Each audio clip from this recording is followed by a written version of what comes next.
Twinkle, twinkle, little star, how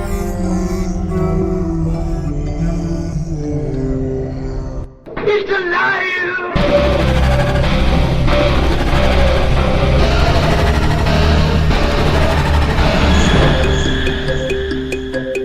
Welcome to where the weird ones are. Every time I speak, I want the truth to come out. Powerful figures in Hollywood as well as powerful politicians who are in fact not human. They're reptiles or they're lizards or perhaps extraterrestrials.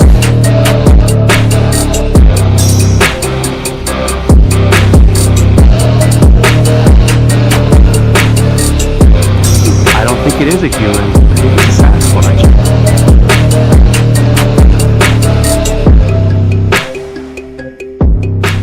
Go ahead and run. Run home and cry to mama.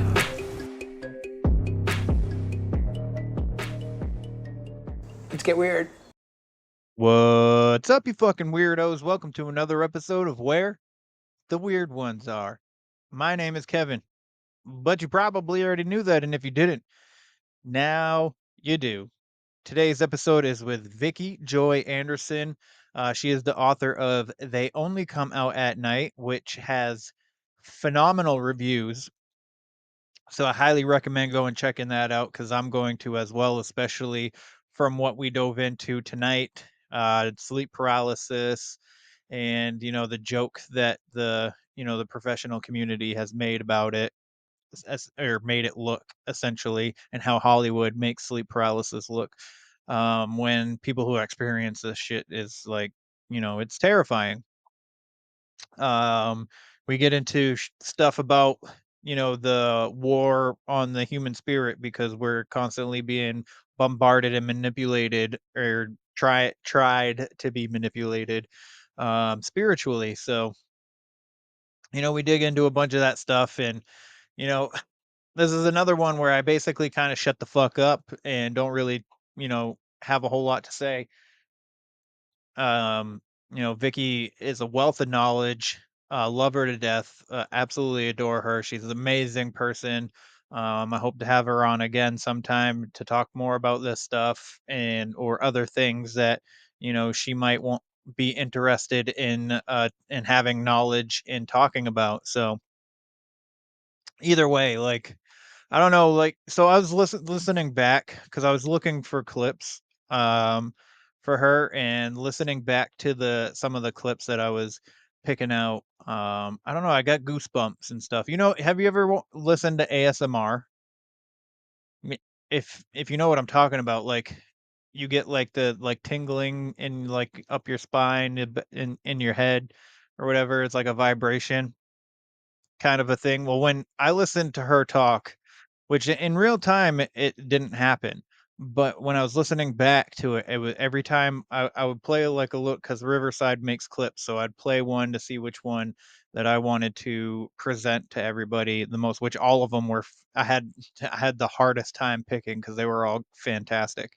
There wasn't a point in time that she was speaking that wasn't great. So but yeah, I started getting those like weird those vibrate, and I like them. Like, I like because I when I watch or listen to ASMR, like that's what I like. It puts me in like a feel good mood kind of, and a lot of like it also helps me go to sleep sometimes. But listening back to Vicky, I started getting those kinds of feelings. So I don't know. Is it something? Maybe. If it is it nothing, maybe as well. But either way, this episode is fucking fantastic. I hope you all enjoy it. But real quick, um, if you're looking into flavoring up your food, I would highly recommend going to Flavors of the Forest and getting you some Bigfoot's Breath raw garlic dust. This shit is amazing. I put it on everything. Um, Man, I really love it. It's really good. They just dropped ginger. I know I said that a few times now, but I'm gonna get me some. Also, hot sauce. It's on the website. $18 plus shipping. If you catch me at an event where I'm vending, it's only $12. So, um, shipping is fucking.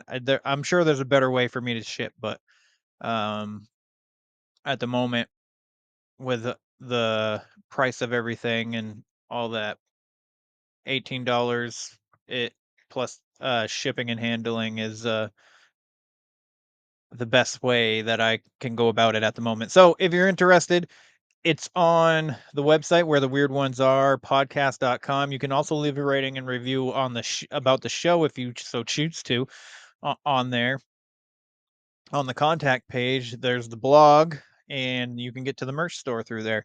Also, I am going to start writing a story on the blog, and it's going to be for the blog exclusive. So I'm going to write basically chapter for chapter. So one chapter a week is going to drop on the blog.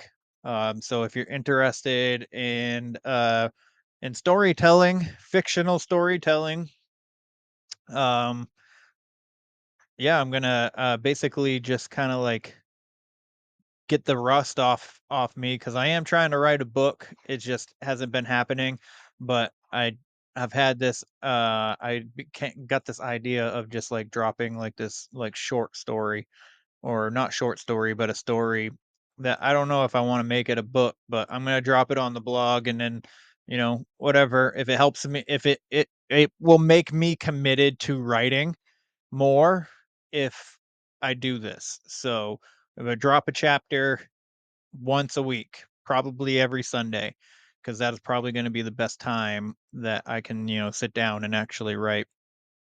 Um, what else? 14 Fest is literally tomorrow. So if you're in the area, come check it out. The vendor floor is free. To see the speakers, you got to get a ticket, which is $15. Um, at the door, it might be 20, maybe. But you can go to Facebook 40 and Fest and get the tickets through there. And if you have trouble, reach out to Paranormal 5, Missy and Richie. They will send you in the right direction. But you can also get the tickets at the door. So there's a lot of vendors. I'm going to be there. Hot sauce, stickers, t-shirts. So come on down, come hang out, check us out. I'll have the blueberry heat and the hot lemon squeeze.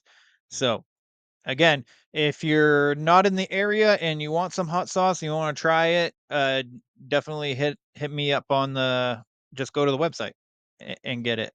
Um, 2 packs are going to be cheaper. So if you get 2 sauces, it'll be cheaper. Um, so one bottle is 18, 2 bottles is 25 plus shipping and handling, which I haven't put the 2 pack on the website yet. So basically I'm talking out my ass at the moment. But anywho, I will put it on there. I haven't got the labels for my green apple sizzle yet, so I was hoping I was gonna get them today. They might come tomorrow, maybe. Which today I'm at the time of this recording is Thursday, so tomorrow's Friday.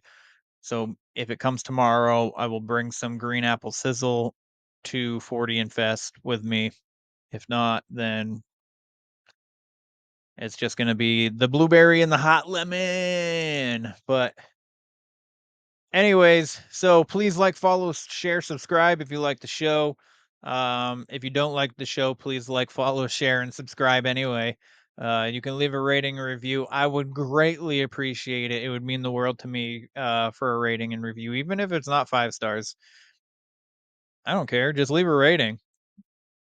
Um, what else was I gonna say? Oh, again, you can leave a rating and review on the website. The Patreon it's up if you're interested in supporting me that way. It's $5 a month. You get a free coffee mug. You get access to the Conspiracy Tuesday segments and story time.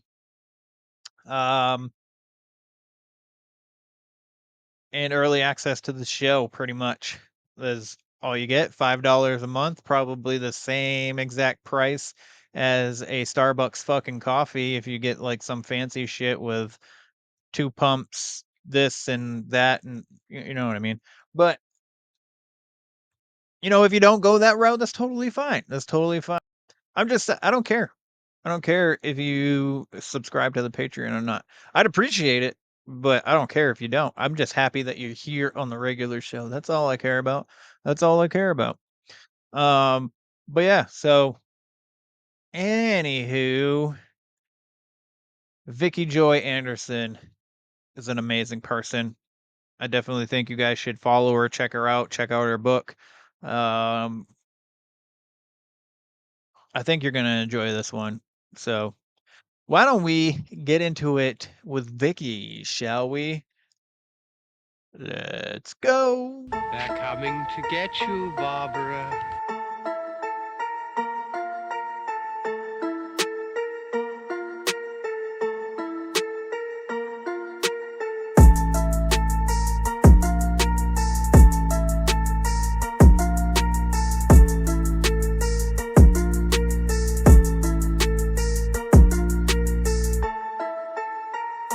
Let's get weird. Let's get weird. Let's get weird. Let's get weird. Weird. Get weird.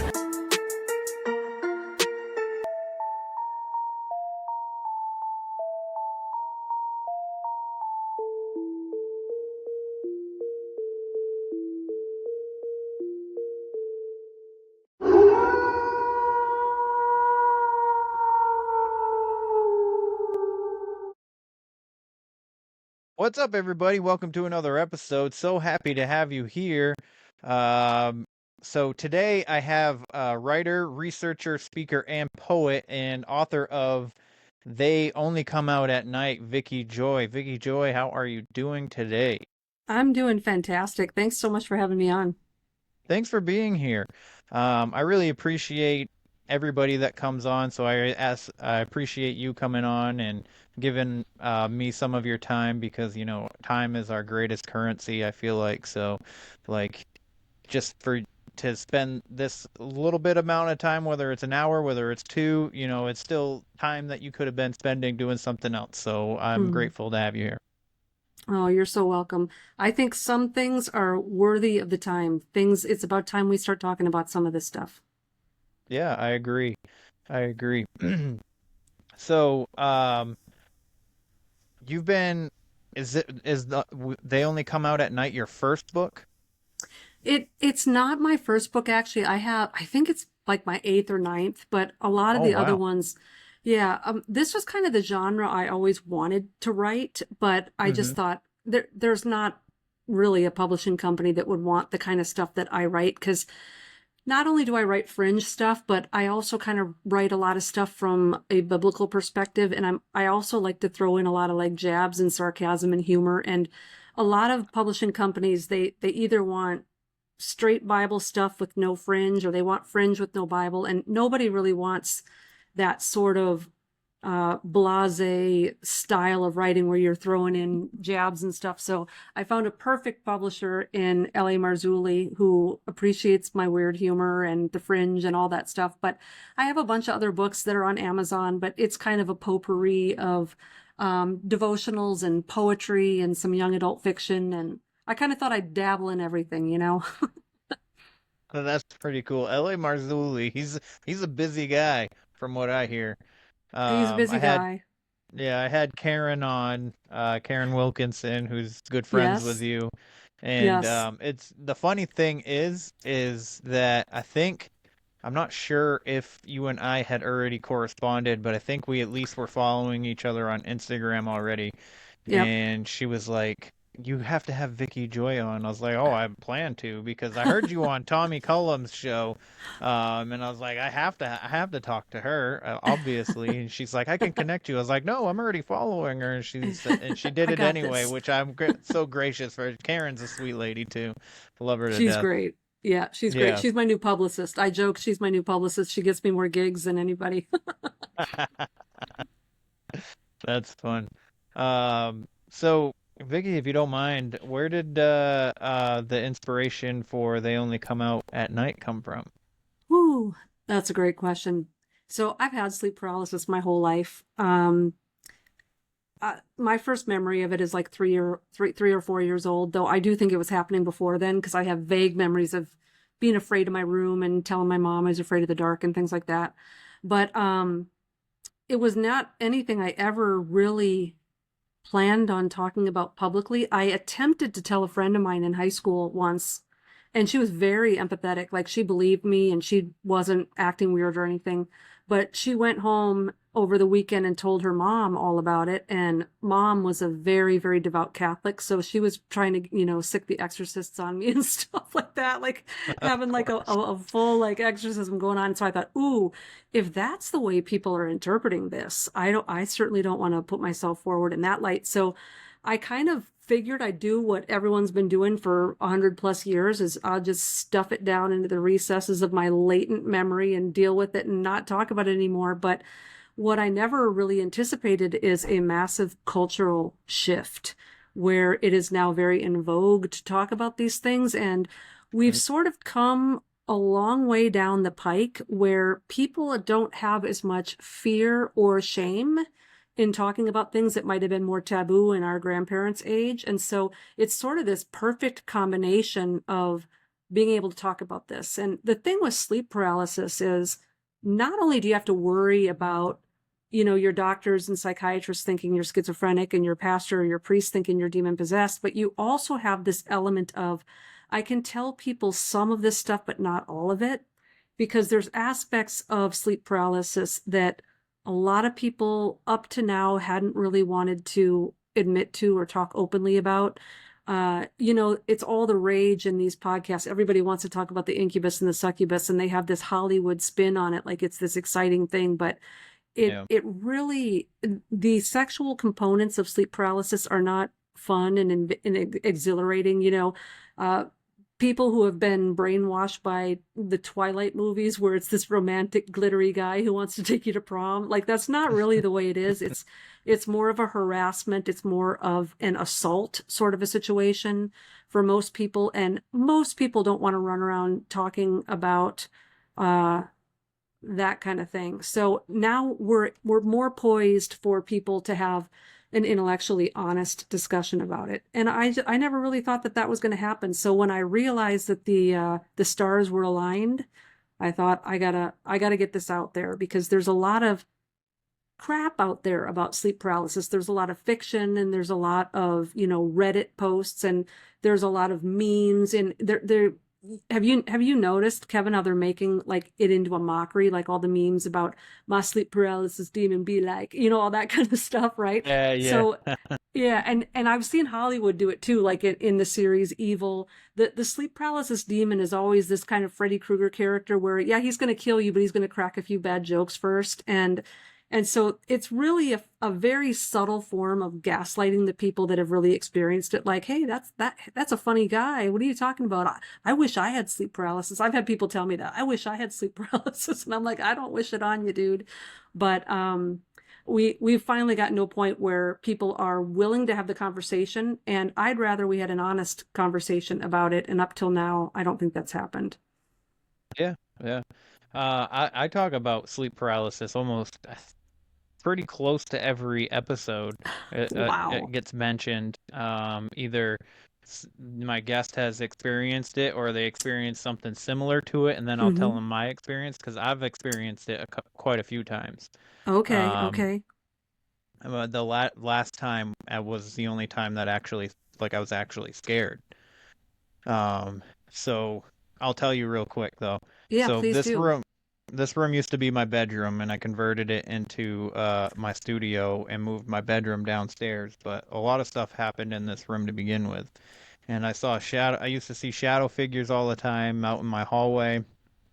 I've only lived here like 3 years, and nothing happened until probably, about 6 months-ish was when I started noticing the shadow figures and weird occurrences. So anyways, this happened last summer, right around August area, maybe late July, but regardless, so I was seeing the woman who's my girlfriend now, and she had left my house, and I was laying in bed, because I sleep on my back mostly, mainly because of my ex-girlfriend used to get really upset if I moved a lot, so I Oh, ended up sleeping like a vampire. I'd had my hands on my oh, chest and straight on my back, my legs straight and everything. So oh my now that I'm not gosh. with her, I sleep like completely sprawled out and I'll roll around and all this stuff. But so I was sprawled out like a starfish, and I hear my name called, and so I kind of like wake up, and I'm, a little groggy, and this shadow figure comes into my room, but it's like a voluptuous woman, like an hourglass figure, long flowing hair, Yep. but I can't see any features. It's just a silhouette. Um, and she's like walking towards me, and the best way that I can describe it is that she was walking like C3PO, just like very Oh, stiff, kind of like walking. It wasn't like a sexy walk or anything like that. Um, and I couldn't move. All I could move was my eyeballs. And I darted my vision, my eyes to my left side, and I could see my phone, and all I could think about was grab my phone and light the room up with the flashlight on it. And I started wiggling my fingers trying to grab it, and I'm like, "Fucking hey, this thing's getting closer." I don't know if it's an intruder or if it's a ghost or what, because I've experienced so many ghosts where obviously ghost was also on my mind, yeah. and it got right to the foot of my bed, and all of a sudden I just broke out of the paralysis and grabbed my phone, lit up the room in front of me, and it was gone. And my breathing was so heavy, like I had just ran like a mile, and I was sweating and everything, and then I was too scared to go to the bathroom. So that was the scariest sleep paralysis I've ever had. All the other ones that I had growing up and stuff like that, like I never saw anything. I would just wake up and I couldn't move, and I was Yeah. like scared for some reason. I didn't know why, but this one that happened in this house was the scariest. Absolutely. It's definitely, it gets taken up a notch when someone actually visualizes the entity, because a lot of people will have sleep paralysis and they're terrified. They know something ominous is in the room, but Hmm. they really can't see anything. It's just this overwhelming gut instinct that something's not right. And sometimes they Absolutely. can smell things or hear things or whatever. But my fear, whenever I would have sleep paralysis, I would squeeze my eyes so tight. And after I woke up, I would just lay there with my eyes squeezed tight. I couldn't move because Hmm. I was so afraid that if I opened my eyes, something would manifest, and I'd grown up in the church where missionaries would come back from overseas and tell these stories about how demons manifested in these countries. And that's not the thing to have pop into your head when you wake up with sleep paralysis. I'm like, oh no, I don't Yeah. want to see anything. I don't want to see anything. So I never really saw anything during sleep paralysis, thank God. I kind of did. I saw the Hat Man twice, but that wasn't even sleep paralysis. That was wide awake both times, which the Hat Man Hmm. tends to show up when people are awake, which is interesting. But yeah, when they manifest, that's talk about leveling up, man. That's terrifying. Yeah, absolutely. Absolutely. What, so Did you see red eyes, or was it just all black? it was just all black. It was all, Okay. and there was like, I think, 'cause there's a nightlight in the bathroom for my kids and stuff, and so I Yeah. don't have to turn lights on when I go get up in the middle of the night to go to the bathroom. So you could just see like a faint light coming from the downstairs, so I could just Gotcha. make her out. Um, and there's I've talked to a few people, and they were wondering if like they were a couple people think that it was like a warning to stay away from the girl that I was seeing, and I was like, I don't know, because I mean, I'm still seeing her now. We just had a baby, and Hmm. she's moved into the house, and nothing's happened since she's been here. So I don't know. Yeah. I tend to shy away from some of those theories. There's a lot of theories like that with the Hat Man, that he's some sort of harbinger of something that's bad that's going to happen. But I kind of feel like, through the lenses by which I've researched this, I don't think too many of those entities are looking to throw us a bone or help us out. If Right. if you're in a relationship that's going to destroy your life, they'll probably be there with the popcorn. I don't think they're going to be, oh, don't do that. We care about you. Yeah, that's a good point. That's a good point. Mhm. How old were you when you first started having the paralysis experiences? So the first one that I remember, I would have to be probably around 4. This was the first one that was really, really vivid. Hmm. And I remember being really confused because it was an out of body experience as well. And so Oh, wow. I'm having a regular dream. So I'm totally asleep. I'm in REM cycle having a dream, okay? And in the dream, and this is how a lot of my sleep paralysis episodes begin, a dream goes awry where I'm in a dream and everything's normal. And then all of a sudden, usually what happens first to tip me off is I hear a sound effect. And it took me a very, very long time to figure out that the sound effect was a vibration and that the vibration is the sound when you astral project, according to all the new age sites, when you astral project, the point where your physical is separating from your spirit, it actually creates a vibrational sound. Some people even feel the vibrations, or they shake, or their bed is shaking. I never had that, but I had a very distinct sound that I could only describe as like helicopter blades, because it would be very close to one ear, and it would be like a and as soon as I would hear that sound in my dream, I would have just enough time to articulate, oh crap, it's happening again, right? And then I would be paralyzed. And so the first time this happened, it was an out of body, and I got up from my bed and ran to my door, and I was running real, like where you're running through the mud, right? Mhm. And I got to the door and my door slammed, and disembodied voices in my head were saying, they can't hear you. They don't love you. They wouldn't come get you even if they heard you. Like just taunting, mocking kind of stuff.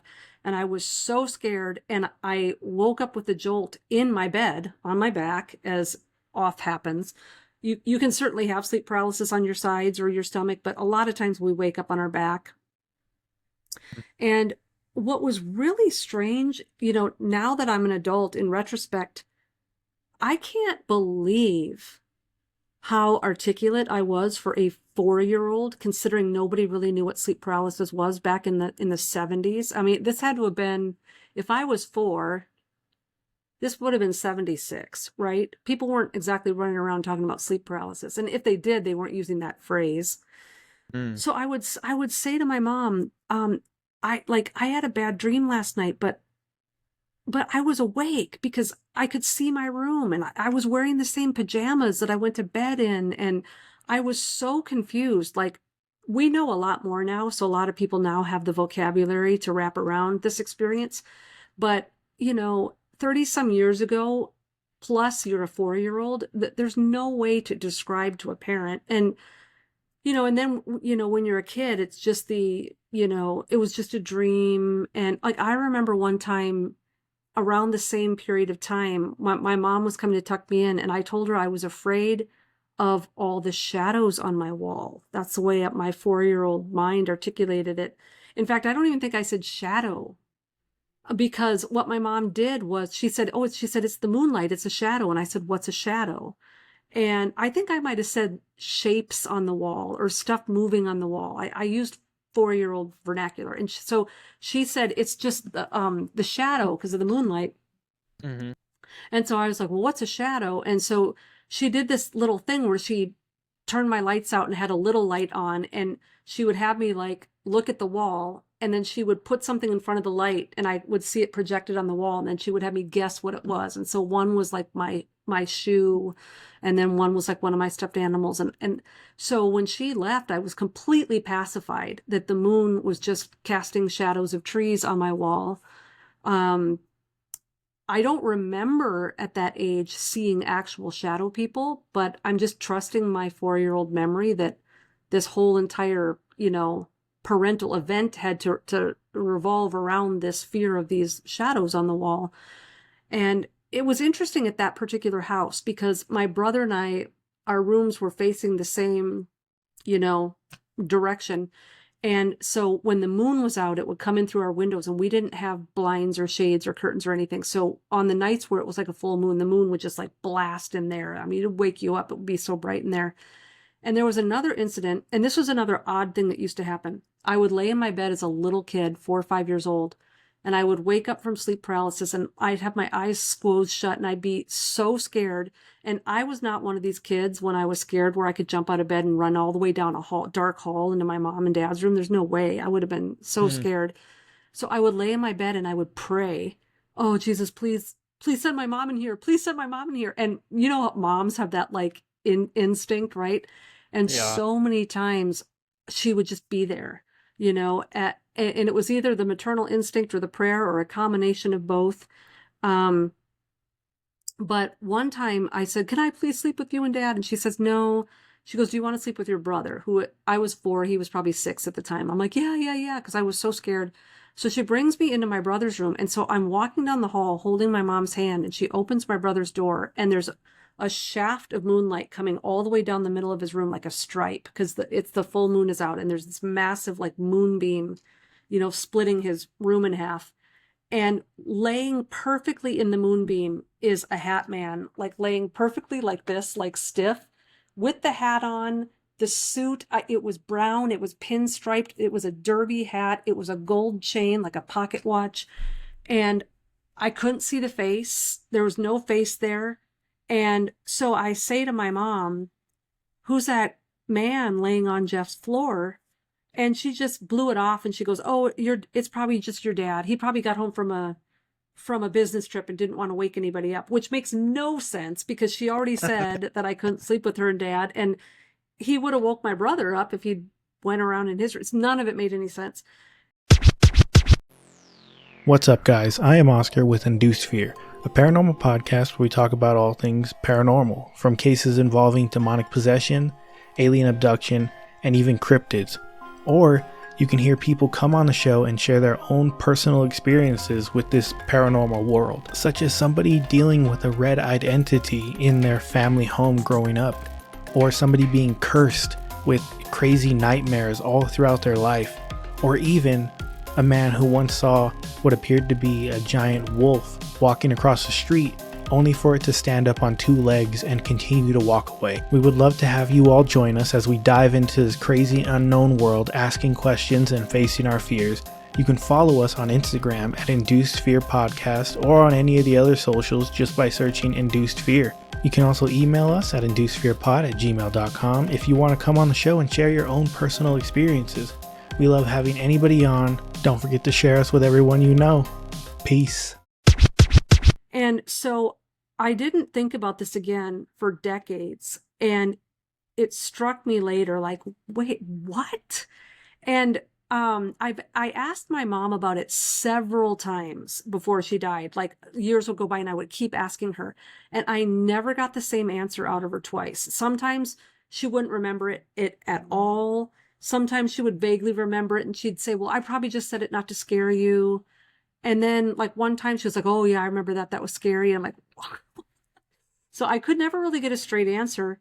And then what I realized, it's crazy how slowly some of this comes to be meaningful to us, you know? And so it really wasn't until a couple years ago, in talking to my brother and asking him, because he had night terrors as a kid and he would sleepwalk and he would have nightmares and things.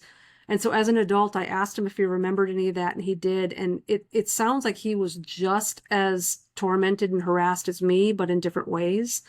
And it dawned on me later on that I think that Hat Man probably was for him. It was in his room. And it just made me wonder how many times he saw that thing, or how many times that precipitated his night terrors or his sleepwalking. But we did have quite a lot of it, but it was mostly me and my brother, probably because we were the most vulnerable. And a lot of times when a door is opened, so to speak, the invitation is there for these entities. They don't necessarily go after the one who opened the door. You know, like if Dad played with a Ouija board one night, they're not going to go after Dad because he's too smart for this stuff, right? So they typically go after the most vulnerable in the house, or they go after the one that can't really defend themselves or explain what's happening. Yeah. So do you think your mom saw saw the Hat Man sitting there, laying there, and tried to just like blow it off? Because she gave me so many different answers, I'm kind of going with the one that she either saw it and didn't want to scare me, or Uh-huh. she didn't see it at all and kind of maybe thought I was still groggy, or I was just reacting because I had just woke up from a nightmare and probably just blew it off like, hey man, I just want to get back to bed, right? Yeah. But I remember as I got older and I was able to articulate that this was something more than a nightmare. I do remember explaining it to my mom, and it sort of was strange to me because I had tried to explain this to my mom so many times, and she was just kind of like, weird, what, huh? I mean, she believed me and she was supportive, but she always kind of acted like, what in the world? And then one day, out of the blue, I'm explaining this to her for the millionth time, and she's like, that happened to me once. I'm like, well, now you're telling me, like, what? And so she talked about a time when we lived in Virginia where she was taking a nap on the basement couch and woke up and couldn't move, and there was an entity on top of her. And as far as I know, that was the only occurrence my mom ever had. It seemed to primarily be my brother and I. Yeah.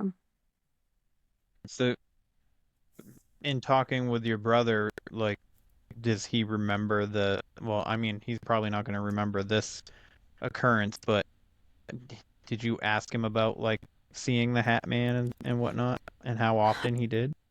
I didn't ask him specifically about the Hat Man. I asked him about the night terrors because I knew, and night terrors and sleep paralysis are a little bit different.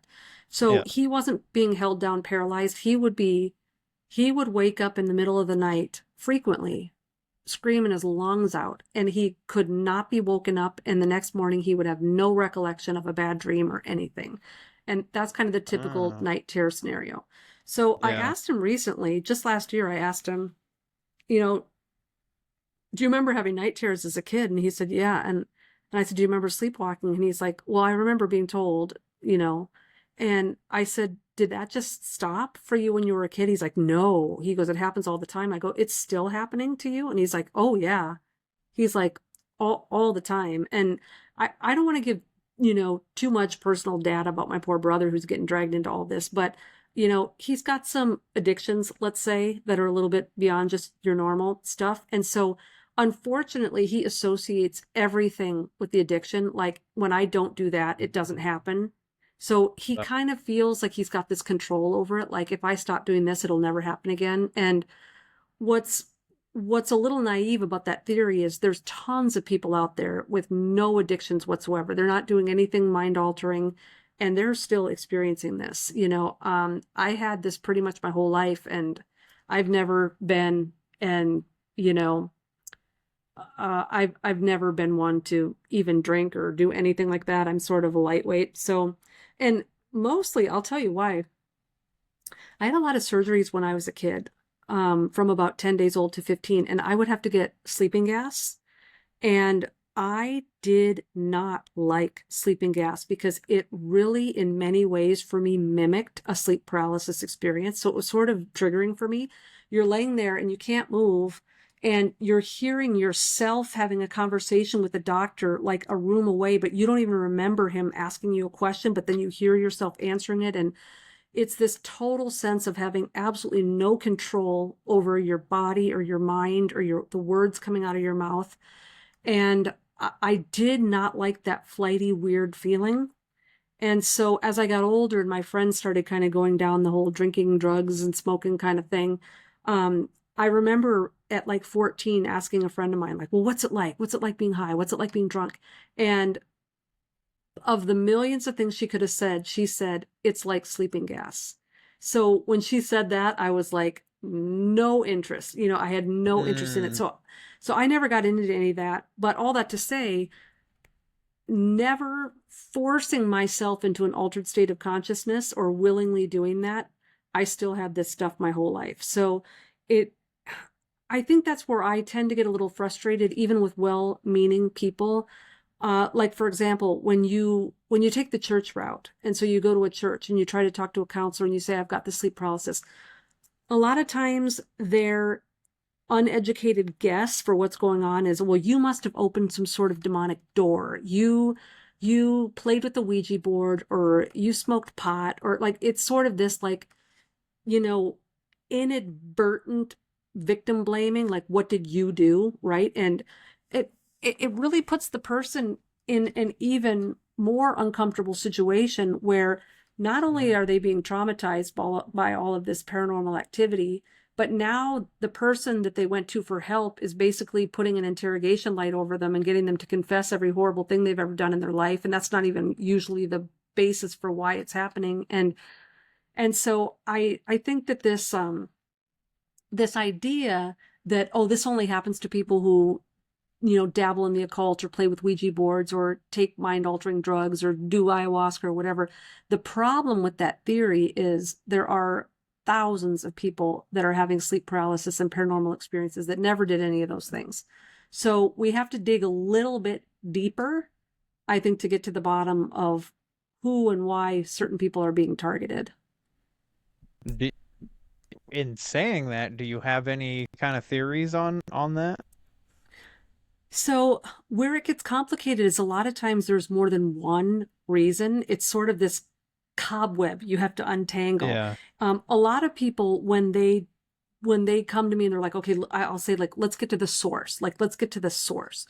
What I'm finding is, for a lot of people, there's more than one source. And where that gets complicated is they find one of the sources and they pray against it, and they have a reprieve. They've got 3, 4, 5, 6 days where nothing happens and they're feeling really, really good. And then bam, it just hits them like a brick again. And what's sort of diabolical about that is it leads the person to believe it didn't work, or I'm beyond help, or God doesn't have the power over this. And so it leads to a lot of, thoughts that put the person into a further state of discouragement or hopelessness. But what I'm finding is it's because a lot of people have more than one source. There's more than one hole in the bucket, so there's more than one thing that has to be plugged. And so I would just encourage people to not be discouraged if it comes back, because sometimes it could be more than one thing. But some of the things that I'm finding, there are the obvious ones, like, Coster said, if you build it, they will come. If you go to a graveyard and you start inviting entities to speak to you, then don't be surprised if they do, and don't be surprised if they follow you home. That's a no-brainer, right? So obviously, if there's an invitation, so invitation is the easiest explanation. And this goes into our vampire lore. The vampire can't cross the threshold unless he's been invited into the home, and he's like a trickster, and he tries to seduce or woo or trick his way into the house. He's selling vacuum cleaners or whatever, right? So the invitation is obviously one of the ways. Now, where it gets tricky is sometimes people unwittingly invite. They don't know that what they're doing is an invitation, because we don't understand our own folklore anymore. There's a lot of truth in folklore. It's not all just fairy tales. And if you go back before Grimm's, right? And go back before Disney, go all the way back to the folklore of the Sumerians, the Babylonians, the Akkadians, the Egyptians. Their folklore is really the root of who a lot of these sleep paralysis entities are, these night demons, these screech owls, the Liliths, the Lamias, the Lamashtus, things like that. They were these entities that would creep around at night. And this is why so many cultures have threshold talismans. And, we all know about the mezuzah, where Semitic people will have the mezuzah with Deuteronomy 6:4 placed on there. But if you go back into pagan cultures, they would have the Pazuzu. It's this like little tiki statue. And he was actually a bad guy. He was malevolent. But for some reason, Lamashtu was terrified of him. So if you put a Pazuzu on your threshold, the theory was that it would scare away the Lamashtu, right? We get a very similar concept of the night demons, the night terrors, from modernity, from Bram Stoker, his Lucy character. So Lucy Westenra in the Bram Stoker Dracula, when she becomes a vampire, she is stalking children. So Lucy, which a lot of times if you're watching modern horror movies and sci-fi, it's kind of it's a trope that's been beaten to death at this point. But Lucy is usually the script writer's really clever way of wink wink saying Lucifer, right? It's Lucy. So anyway, Lucy has two suitors. She's a young, beautiful socialite in Hampstead Heath. And Hampstead, England is sort of like the Beverly Hills of the UK, right? So she's this rich socialite, and she has two suitors that she has to pick between. And so what happens is she becomes transformed. She becomes this vampire. And instead of going and seducing these suitors, she's found with children, and children are turning up dead in the alleys. But what's interesting, and you have to understand a little bit about literature in Victorian English to catch this, because we miss it when we read it now. In the Victorian era, you couldn't write really smutty stuff. You had, everything was very sort of euphemistic back then. You had to beat around the bush, and people would know what you were talking about, but you couldn't say salacious, erotic things in literature. And so the Victorian word for really licentious sexual behavior was wanton. So it describes Lucy with her suitors, that when she's with her suitors and they're embracing one another, there's a wanton pleasure there. You know, in other words, this is a natural male-female sexual attraction. You're looking forward to getting engaged and getting married. And in that context, it was appropriate.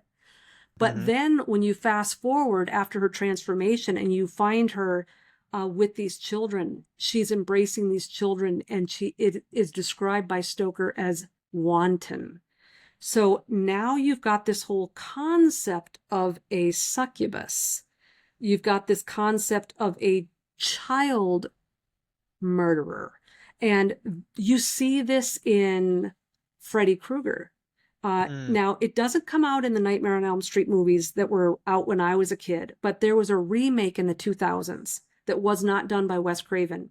And it delves more into Freddy's backstory, and it gives a lot of detail about his marriage and his child, and kind of what went wrong with the marriage, and what kind of set him off on this path of murdering children.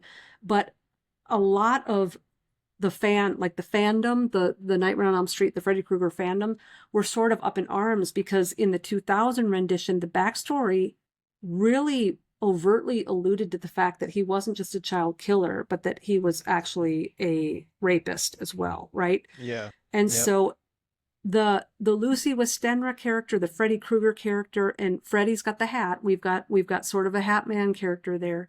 But if you go all the way back to, you know, the Akkadian, the Mesopotamian, the Epic of Gilgamesh kind of stuff, these night demons, they were typically targeted children. Pregnant women, women who had just given birth, women who were nursing, babies still in the crib, babies still breastfeeding, that sort of a thing. The target of this hateful, jealous, spiteful female demon was that she would enrage against women, you know, who were giving birth and being mothers. It was like she would target those types of women. So it was usually the pregnant women or the children. And so this is where a lot of the lore, the early lore on SIDS or crib death or miscarriages, or, you know, babies who died in the womb, they would have this folklore surrounding it that Lamashtu came and got it, right? So all that to say, I'm wildly off track here, but I find that the background is fascinating, and a lot of people are interested in that. So to go back to the question about invitation and the ways that people become target, a lot of times we can become unwitting participants in this because we're giving invitation that we don't know about. There are all sorts of rules for the spirit realm, rules for the vampiric realm. And this isn't something, it's not just the rules for ghouls, as I like to call it. This is a rule for anything in the spirit realm, even if it's a good angel, if it's Michael, if it's Gabriel, if it's Jesus Christ himself. There's these rules, you know, that were set up from the beginning of time. And we see an example in scripture of Jesus adhering to this same threshold rule.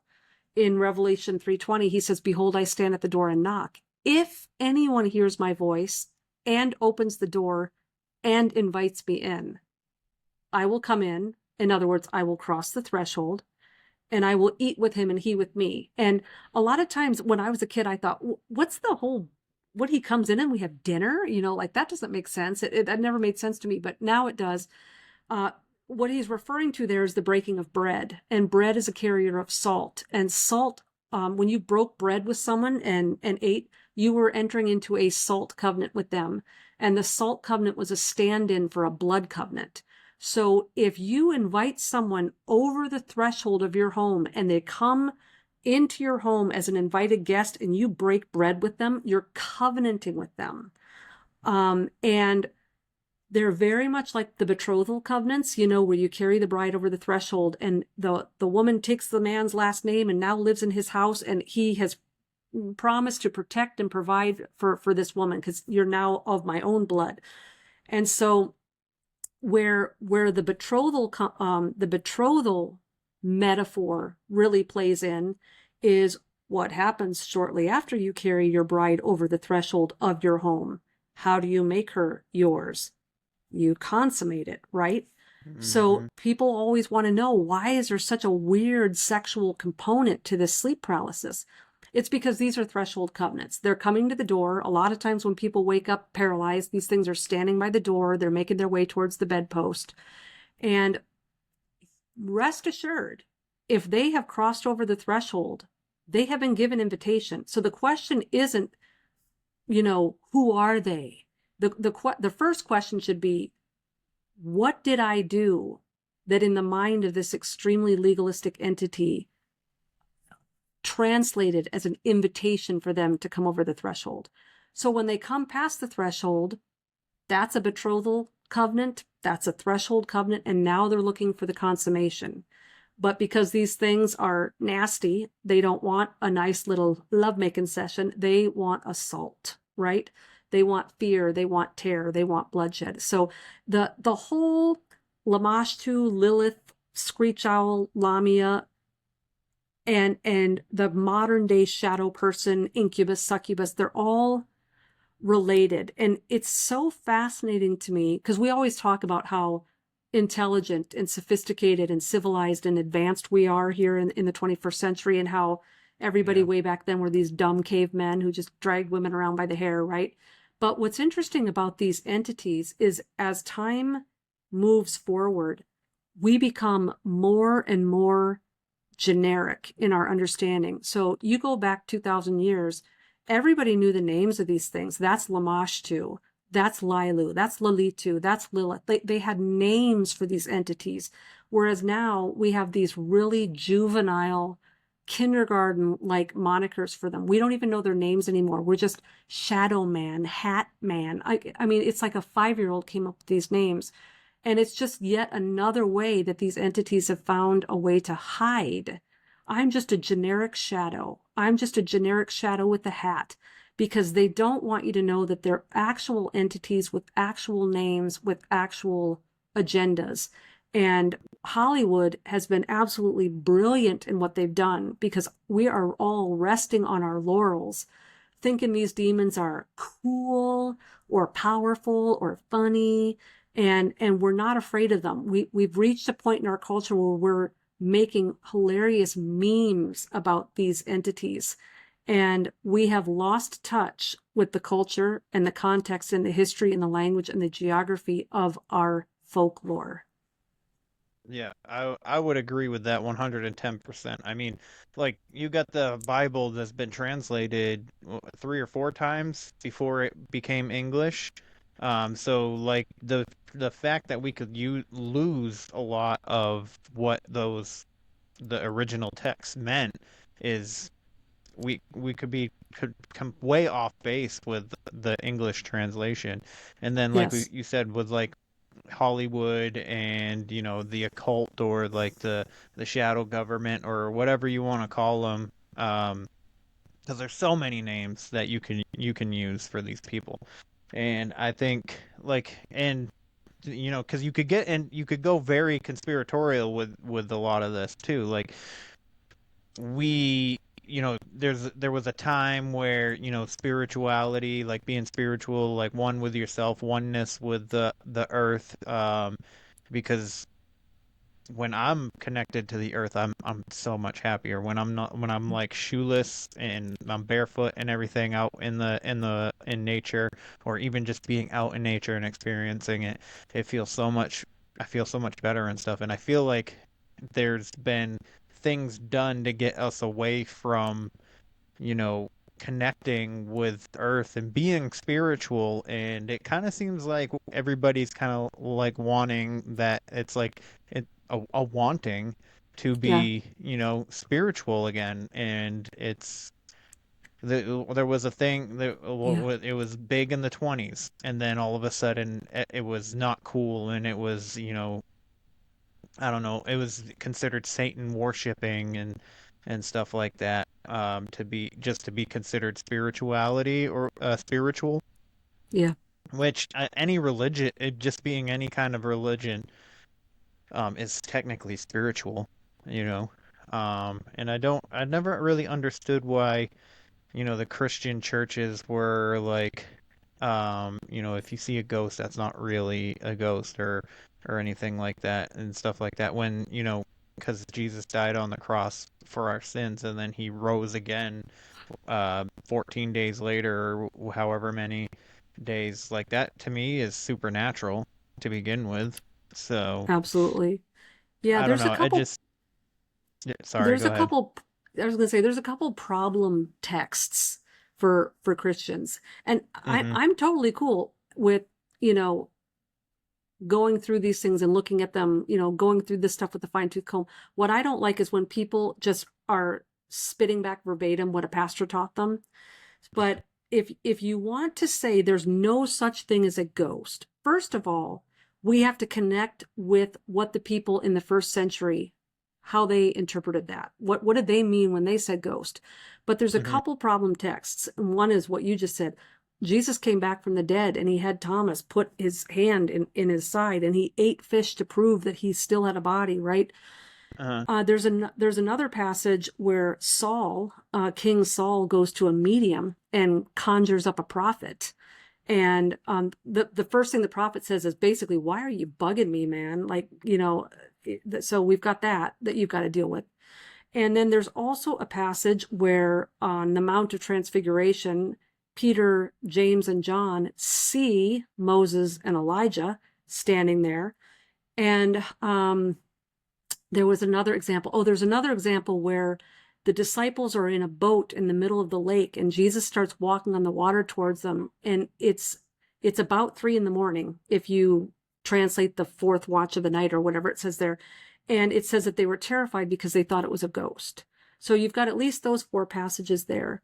And Hmm. what we really have to do is, if we want to be intellectually honest about the whole ghost thing, now there's other scriptures that talk about a great chasm that has been fixed between the terrestrial and the spiritual realm and where it cannot be crossed. So in that case, what are these things that are appearing as actual people? Well, we know that there can be familiar spirits, and there can be a metamorphose type of a power, at least in some of these entities, where they can mimic the voice or the look or the visage of someone we know. And, that might have been a hard pill to swallow 50 years ago. People might have went, well, how can you prove that? But look at even our technology can do that now. We have voice sampling technology. We have deep fakes. So if stupid humanity can come up with apps to do it, then certainly powerful beings can do it as well. So it could be a familiar spirit.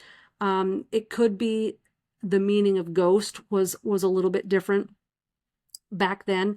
I'm not even sure, and I'm not even making a dogmatic stand on it right now, but what I'm saying is to just say there's no such thing as ghosts and not be able to, I'm just of the ilk, whether you're a Christian or not, if you're going to make something a dogmatic religious belief, then you need to be prepared to explain to the person who actually wants an explanation. You need to be prepared to back up with the theology, with the doctrine, and with the proof texts. And so I don't really feel, as someone who was born and, grew up and raised in the church, one of the things that's always been really important to me, not even just with the topic at hand, and that is to question everything and to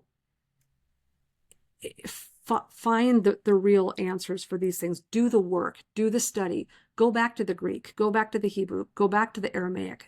Try to, talk to people who are closer to the text than you are.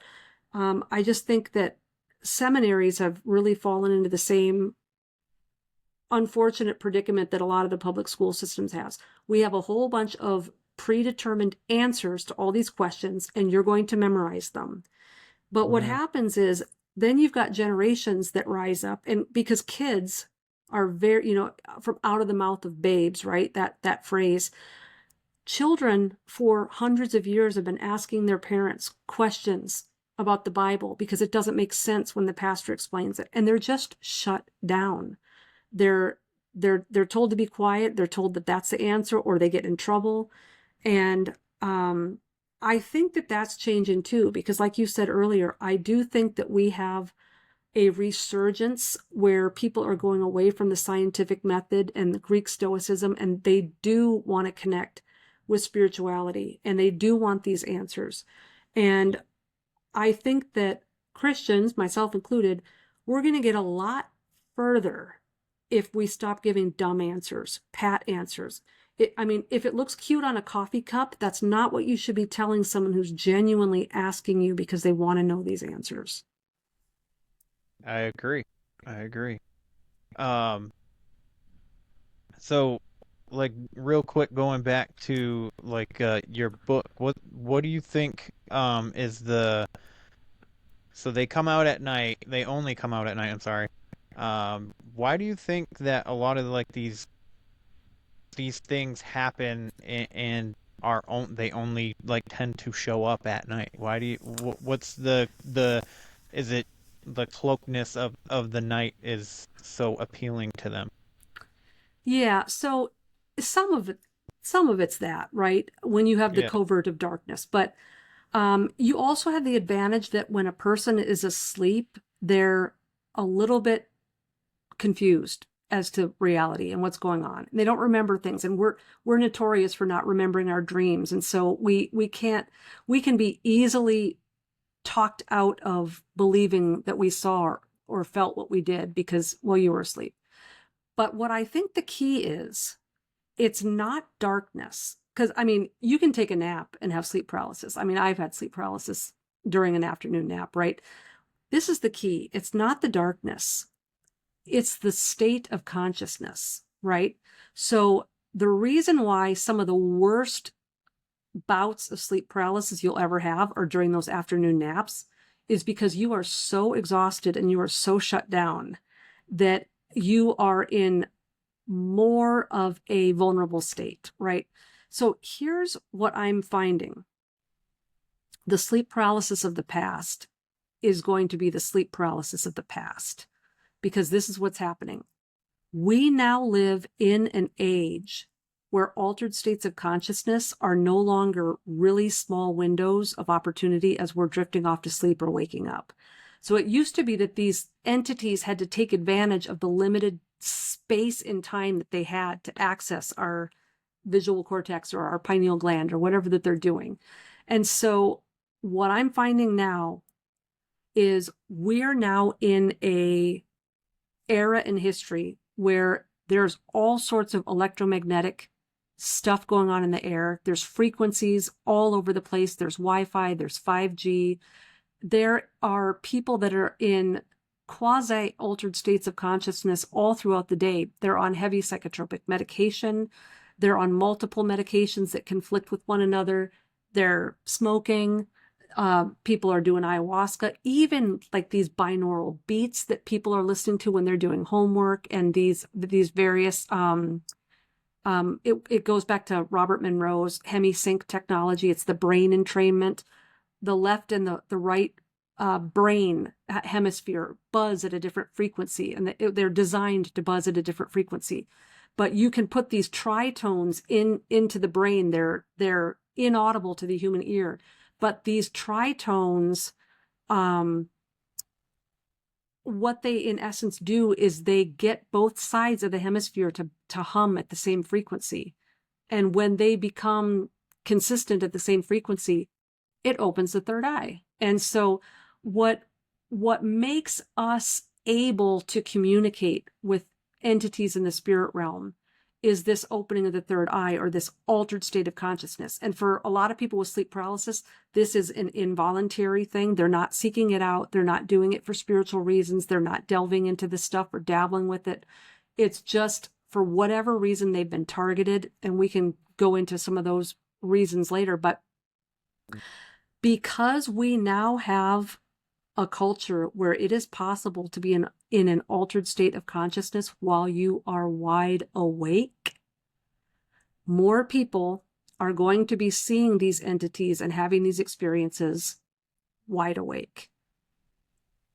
That actually, because before you even, when you first started talking, I wanted to tell you this story that I experienced when I was 10 years old, which is a paralysis. I don't call it sleep paralysis because I was awake, but I was stuck and I couldn't move even though I wanted to. So, and looking back on it, it was kind of more positive to me, more of a positive thing. But at the time, I was so afraid I couldn't move. But I was on the swing set with at my grandparents' house, and now a year, or no, maybe it was a couple weeks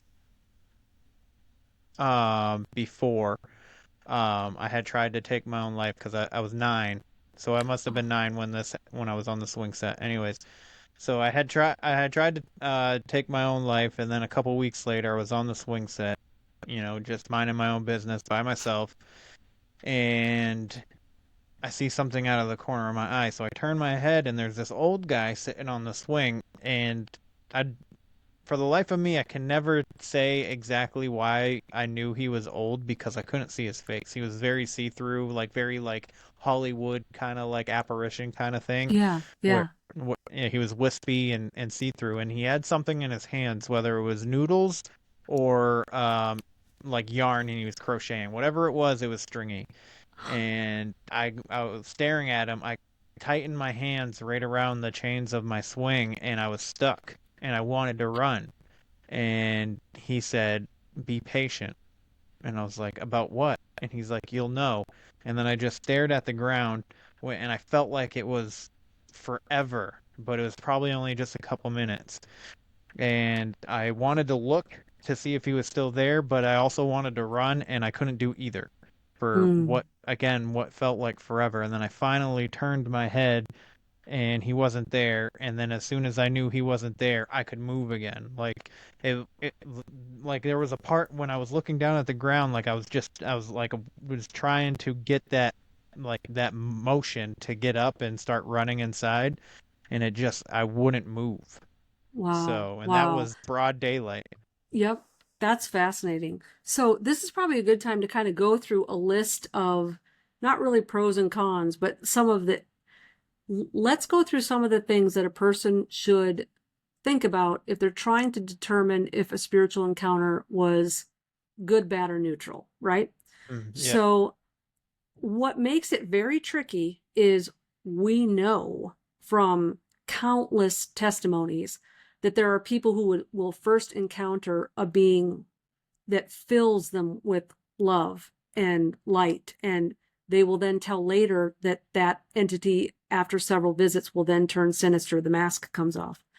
And then, equally as perplexing, we have all of these biblical examples of angels from heaven coming to visit man with good news and good tidings, where the person's terrified and they're fainting and they're peeing their shorts and all this stuff, right? So fear or a sense of safety in and of itself is not a good enough litmus test on its own. We need more than human emotion to let us know whether or not we're in a safe situation or not. And I always tell people it's not about whether the entity is good or bad. evil or holy or has good or bad intentions. It's about whether they're safe or unsafe. And so that's a tricky tightrope to walk, because you can look at something like, God, and you can say, well, he's safe, but then there's also judgment and wrath. And so it's not that he is either safe or unsafe. It's like, it depends on who you are, right? And what that relationship is. So with situations like this, if you take examples in the scripture where we know this is a heavenly angel coming down with no intent to trick or harm, we have situations where people were paralyzed in fear. We have very godly men that had sleep paralysis-like experiences. A lot of people don't know this. All the churches, they preach the sermon on the Abrahamic covenant. They talk about how God came down and made a covenant with Abraham. And, as many of the stars are in heaven will be your descendants and all this. But what a lot of people fail to preach on is the preceding verses that say that Abraham fell into a deep sleep and terror overcame him.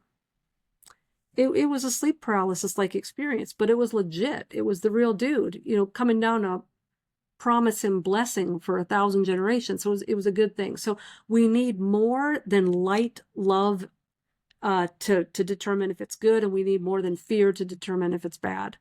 So some of the other things that we really have to think about is, a lot of times, I'm not going to say every time, but most of the time, when the good angels presented themselves to humanity, they identified who they were. They gave a name. They said, I'm Gabriel. I am Michael. I'm the angel of the Lord. They would say who they were. And then they would, because angels are messengers, the only thing that messenger angels do, the Greek word angelos just means messenger. It doesn't mean angel. It means messenger. They work in the mailroom in heaven, right? So all they do is deliver messages. So they will come down, they will identify who they are, who sent them, and what the message is. So are you getting a message? And do you know who you're speaking to? I have heard so many stories of people that say, I saw a bright light and I was filled with so much love, so it had to be Jesus. But Jesus typically identifies himself. So if you read a lot of the stories where Muslims in closed countries, closed to the gospel, they will have dreams. And they'll say, a man appeared to me and he said his name was Jesus. And so he appears, he presents himself, he says his name, he says who sent him, why he's there, he gives the message. So these are some of the things to be looking for. If they don't tell you who they are, you have to understand that if you wake up and you assign an identity to that disembodied light or that disembodied shadow, it's a guess at best. And there could be billions of these things, like we don't know, right? So I tend to think that you'll know an entity by its fruit, right? What fruit it bears long term. And kind of like I was talking about with the Hat Man and what you were talking about, this happened at 9 or 10 years old. A lot of times it will maybe take a lot of years to even figure out what that meant. Obviously, if you continue to communicate with one of these angelic beings, but then you start getting into long-term situations of despair or guilt or shame or mental illness, or all your relationships are breaking up, or, if you have the insight and the discernment to understand that some of that stuff is attached to that experience, anytime you have a spiritual encounter, that is going to attach and it's going to manifest in the physical. There's no such thing as having an out of body or a near death experience or a sleep paralysis experience and not somehow being changed in the physical realm from that experience. So based upon what those changes are, that's usually what's going to tell you whether or not that entity was, friend or foe. Unfortunately, sometimes these things can keep their mask on for a really, really long time, and people can stay duped and entranced or enslaved by these things because they think they're getting something out of it. You're a chosen one, you're special, you're a starseed, we need you, you were sent to Earth to save the planet. When someone is under the deep hypnosis of flattery, it's very hard to see the forest for the trees. Yeah, yeah, I would say I would agree with that too. Now, with my experience at this point now, at the time for many years, I was like, what the hell was that, But now I do think it was positive, and I think it was, it was true. Like, just be patient, and like, so now, like, that's kind of like how I live my life now these past couple of years. Once I really, especially once I started the podcast and stuff, and I started talking to people that like you, that have been like researchers and stuff like that, and people that have had experiences and that have talked to, you know, many people about these experiences. And I just started like this spiritual journey, and I was just like, you know what? That's like my mantra now. Like, just be patient, like, and things will work out. And so far, like, that's how everything has gone in my life recently. It's just like when I feel like anger, irritation, or if I don't think that I'm where I want to be right now, and I just breathe, be patient, and things will work out. Because there was a time there before, like, because I was just living erratically, and I was broken, went through a breakup, and I just wanted to, like, everything to be here at once. And that's kind of like the society we live in. It's just everything takes 5 minutes to be in your hand, or like, food, uh, anything that you want and stuff like that. So yeah. I think So I think it was positive. I have a theory, and I'm not dogmatic about this, and this isn't biblical. This is just my theory. Yeah. I think in this day and age, because of where we are, I think that when actual angels show up, it's usually because there's no other option at that point for that person. So when you're talking about being a 9-year-old and having the weight of the world on your shoulders to the point where you're thinking suicide, like, I don't even think I knew what suicide was at 9 years old. So the fact is, you were probably likely in a place where if a parent or a friend tried to comfort you, you just blow it off. You don't understand. It was a point of desperation where you needed something. It was a last resort, right? Because no human being, no doctor, no psychiatrist was gonna bail you out of that mindset.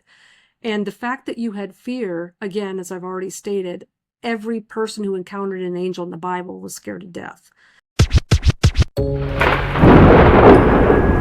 If you like paranormal, true crime, and some cryptids, or just anything weird, check out Ouch, Was That a Ghost? Brought to you by your host, Liz. You can find Ouch, Was That a Ghost on Spotify, Apple, or any audio platform. New episodes drop every Thursday.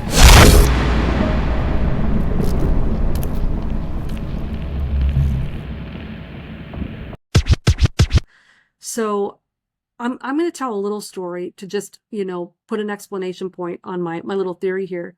And I've never told this story publicly before, but I was with a friend in Ireland back in 94 maybe. And we had spent the whole day hanging around in Dublin and shopping and walking around. And because we're dumb Americans, we didn't know how to read the bus schedule because, we have our own cars in the US and we're not used to public transportation. And so we read this thing wrong. And so we thought that the last bus out was 10 p.m. Well, there was a bus leaving at 10 p.m., but it was not going far enough. It wasn't going all the way. The stop ended miles and miles and miles before where we were getting off. So we get to the end of the line and the bus driver's like, everybody off. And we're like, well, we're not, to our town yet. He's like, this is the end of the line. And he booted everybody off the bus. And Ireland in the 1990s is not New York City. There's nothing open. There's not a thriving nightlife going on at 11 p.m. There was basically not a light on in that whole town. The one place that was open, there was a little Chinese takeaway place, and we went in there and asked if they had a phone or if I don't know, they didn't give us much help. And so, it's me and my friend, we're just these young girls. I'm like, are we going to sleep in the square tonight? Like, there wasn't a human being in sight except for a couple people in that takeaway place. And none of them had sympathy on us. And so we went in and they had like a square in the middle of the town that was just like stone benches. And we sat, actually, we had taken a walk. We walked all around the city to see if there was a light on or a house we could walk up to or anything. This was before cell phones. We didn't have cell phones. And so I just remember walking around that whole town and not one light was on in any of the houses. And it was just all these stone houses in this tiny little rural area. And I remember walking by a graveyard with these looming Celtic cross like gravestones and just thinking like, oh my gosh, what have I gotten myself into? And I was a believer and she wasn't. And she kind of threw down the gauntlet. And she's like, oh, let's see what your prayer does for us now. That because she was scared to death. So after exploring the little town, we go into this square and it's just these like benches. And we're sitting there and I'm praying in my own mind, like we're going to have to sleep here tonight. There's nothing we can do. There's not a soul in sight. And all of a sudden this guy comes out of nowhere, super thick Irish brogue. I could barely understand him. He had dreadlocks and he was rolling his own cigarette, right? And he's like, what are you girls doing out here? And we're like, well, we got the bus schedule mixed up, blah, blah, blah. And he's like, well, why don't you call it a taxi? And we're like, oh, okay, Sherlock. I'm like, there's no payphone. There's no phone in the Chinese takeaway. There's no one awake or whatever. And he's like, why don't you just use this payphone? And literally points to a payphone like cemented to the ground right next to where we're sitting. And either I'm insane or we're both completely blind or that thing just freaking showed up out of nowhere. My friend and I were looking at each other like, what the crap just happened? There's literally a payphone.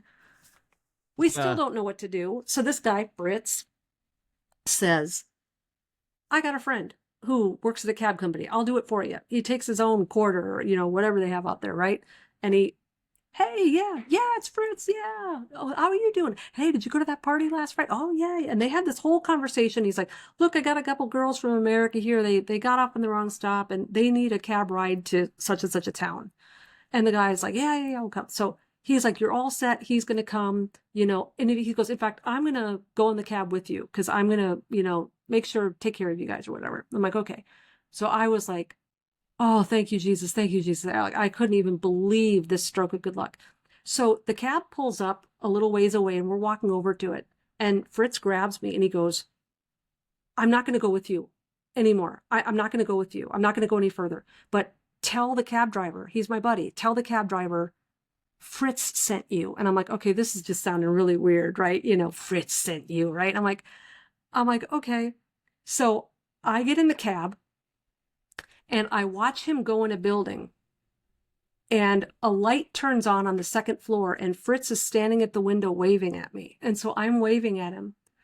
And then I turn to the cab driver and I'm like, Fritz sent me. And he's like, what? I go, Fritz, the guy that you were talking on the phone to, who your buddy's with, and you asked about the party and all this. And he looks at me and goes, I don't know anybody named Fritz. So I look up at the window. Kevin, I swear to you, not only was the light no longer on, and not only was Fritz not standing at the window, but at this point I noticed that the second floor windows were boarded up with nails and boards. No. And I'm not telling any of this to my friend or anything. I'm just sitting there like, what just happened? And so the guy is driving us, and we get about a mile from where we were staying. And all of a sudden, the cab driver freaks out. He pulls over on the side of the road. And I think like we're about to get killed or mugged or something.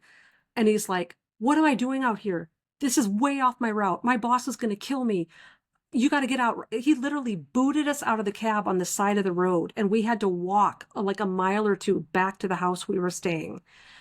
The whole entire thing was so crazy. But because of that experience, you know, I don't know if Fritz was an angel. I really hope he is, because I want to believe that my guardian angel speaks with the Irish accent and has dreadlocks and rolls his own cigs. Like that would just fit me, right? But Yeah. the fact is, I was in a situation that nothing else, like there was no other options. There were no other options. And whether we are intentionally crying out to God in prayer, saying, dear God, in Jesus' name, amen, or we're just a little kid on a swing in our own way crying out for help, that there are spirits in that spirit realm who are friendly towards us, who are sent to watch over us, who are dispatched when we're too young or we're, you know, vulnerable as a female out on the streets all night. And so it's just my theory, but it's been my personal experience that I do think that when we see angels showing up in modern days, it's usually because a person is in a situation where there's no other option.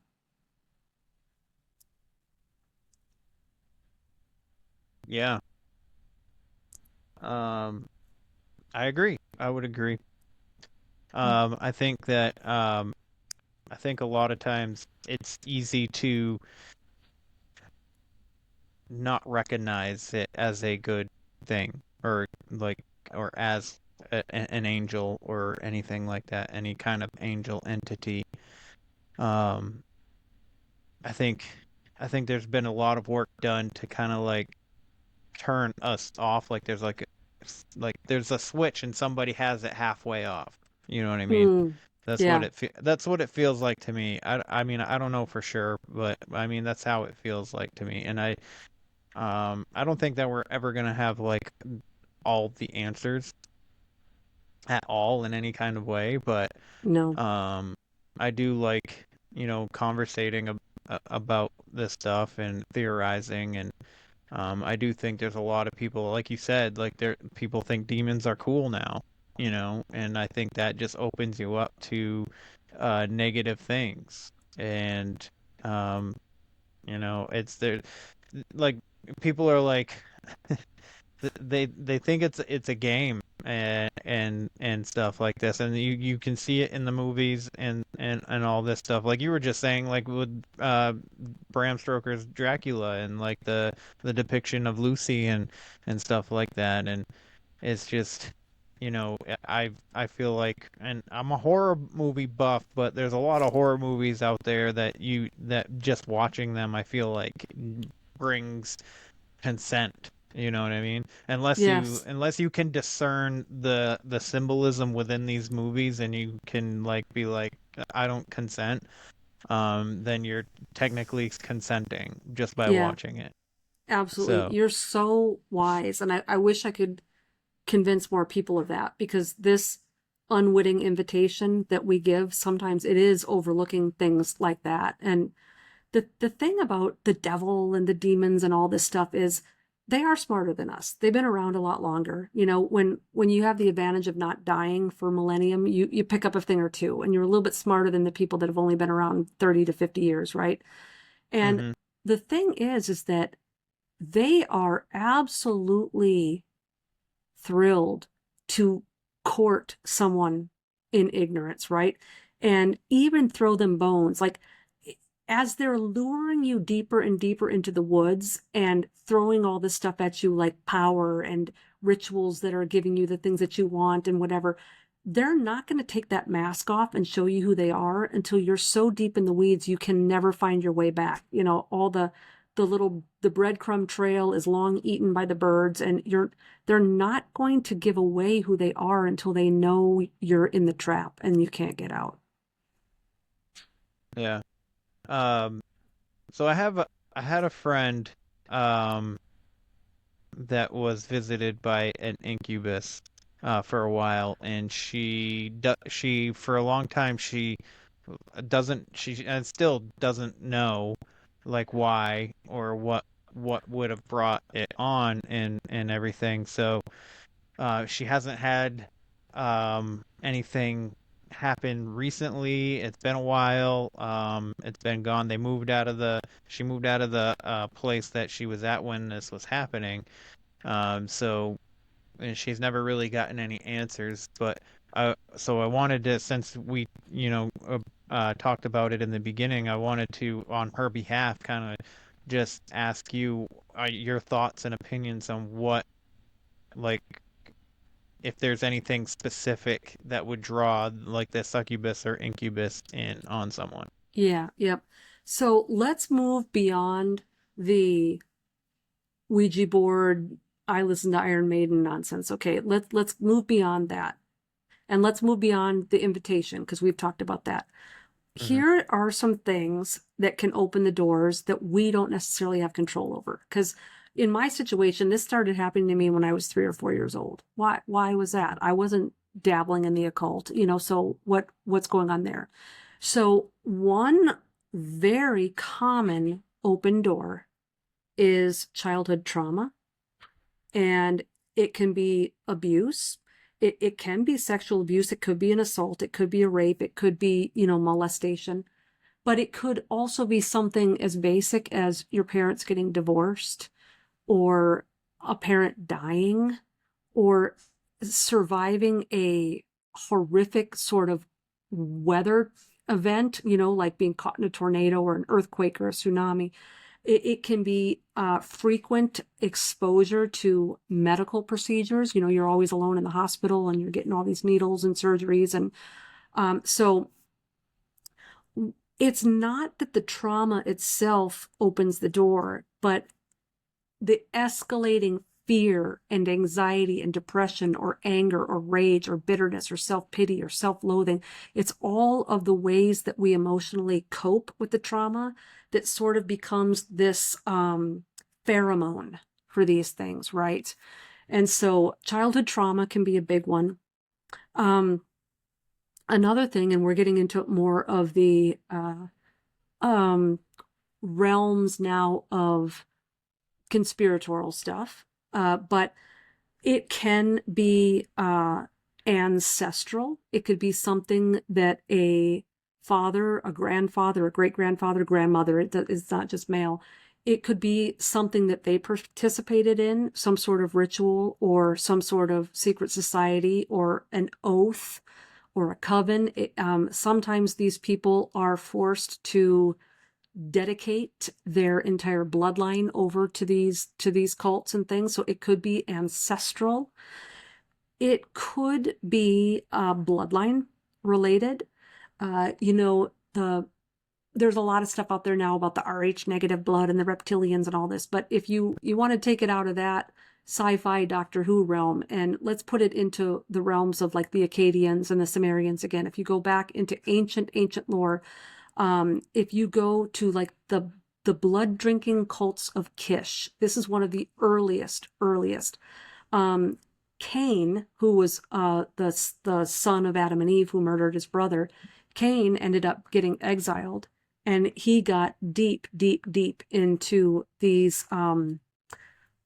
what we would probably call the very first secret society, but they were called dragon courts and things back then. And so the blood drinking cults of Kish that go all the way back to Cain, and that can be, we spell it Cain, but sometimes this has the antiquated spelling where it's the Qayin and things like that. So all that to say that the ancient dragon court bloodlines, we're talking about the offspring of the Watchers that came down Mount Hermon. It's briefly mentioned in Genesis 6, but they're greatly detailed in the book of Enoch 1, where these 200 Watchers come down Hermon. They intermingle with the women, and they have these demigods. They have these half man, half Watcher offspring. And so the offspring has the DNA of immortal Watchers, but also mitochondria DNA from the human mother. So this race never really died off, because after the flood, they became disembodied spirits. And we know that at the time of Nimrod, the Tower of Babel, it said that Nimrod became a Raphaim. And the Raphaim were a later manifestation of the giants, because it says in Genesis 6 that there were giants in those days and also afterwards. And it said that Nimrod became a Raphaim. And so there was a second incursion of these demigods. That bloodline, and I'm not saying it's Rh negative, that bloodline has never ceased to exist. And that bloodline knows who they are and who belongs to them. They're a royal bloodline, descended from angels. And so sometimes the people that are being targeted for these attacks or these sleep paralysis things, and sometimes they're being wooed. Sometimes they're, people aren't always scared of this. Sometimes they're being wooed. This is how people get into, deeply entrenched into New Age and things like that. Mm-hmm. But in some cases, it's bloodline related. These ancient bloodlines, they know who is on their family tree. And so they are wooing you into the family business, so to speak. But they also know the bloodline of their enemies. So this could be the seed of Seth. It could be the seed of Shem. It could be the seed of David. God promised David under the Davidic covenant that he would bless every single one of his generations until the coming of the Messiah, which means there is a bloodline at war with these ancient dragon bloodlines. And the Davidic bloodline is their enemy. The Davidic bloodline is being blessed. They might raise up to be part of the end time army, right? This is the enemy. Let's wipe as many of these guys off the planet as we can. It'll increase our odds of having a larger army. And so sometimes people are being targeted because whether they know it or not, they're actually part of a royal bloodline and they don't know it. And they are either being harassed to the point of, losing their minds or, acquiring a mental illness just through insomnia and torment and not being believed and it not letting up. And so these are some of the more strange reasons. And the reason why it's important to talk about some of this stuff, even though it sounds really wild to some people, is there are people out there that have done everything that the psychiatrist and the doctor and the priest and the rabbi and the pastor have taught them to do, and so they're going and they're throwing away every single thing in their house that they think might open the door. They're getting rid of all the horror movies and the metal music, and they're getting rid of all the gifts that they got overseas that might be of some foreign religion, or it might be a charged object, and they're getting rid of everything that anyone's ever given to them. And yet this stuff still is occurring. So if you want to go into less the realms of fringe, there's also human agencies that can mimic this stuff. It has been militarized, and so we have remote viewing, and this is where human beings can astral project into your room as you're in an altered state of consciousness. They can interact with you. They can influence you. They can surveil you. They can threaten you. This was something that Robert Monroe, the father of modern astral projection, taught the U.S. military during the Cold War. He came over and taught a small unit in the U.S. Army how to remote view. They originally called it astral projection and decided that sounded a little too religious, a little too spiritual. So remote viewing became the more, user-friendly term. But covens and people who operate in covens do know how to do this as well. So I always tell people, if the entity that is appearing to you in your room during these occurrences are human, and a lot of times they're actually recognizable. People will recognize it as their coworker or their neighbor or something like that. Then that's probably an indication that this is probably militarized or coven related. You probably made enemies with the wrong person. There's a coworker. You got the promotion. They didn't. They got a little bit of knowledge on, white magic, and they're doing their little manifestations. And so a lot of them can do that.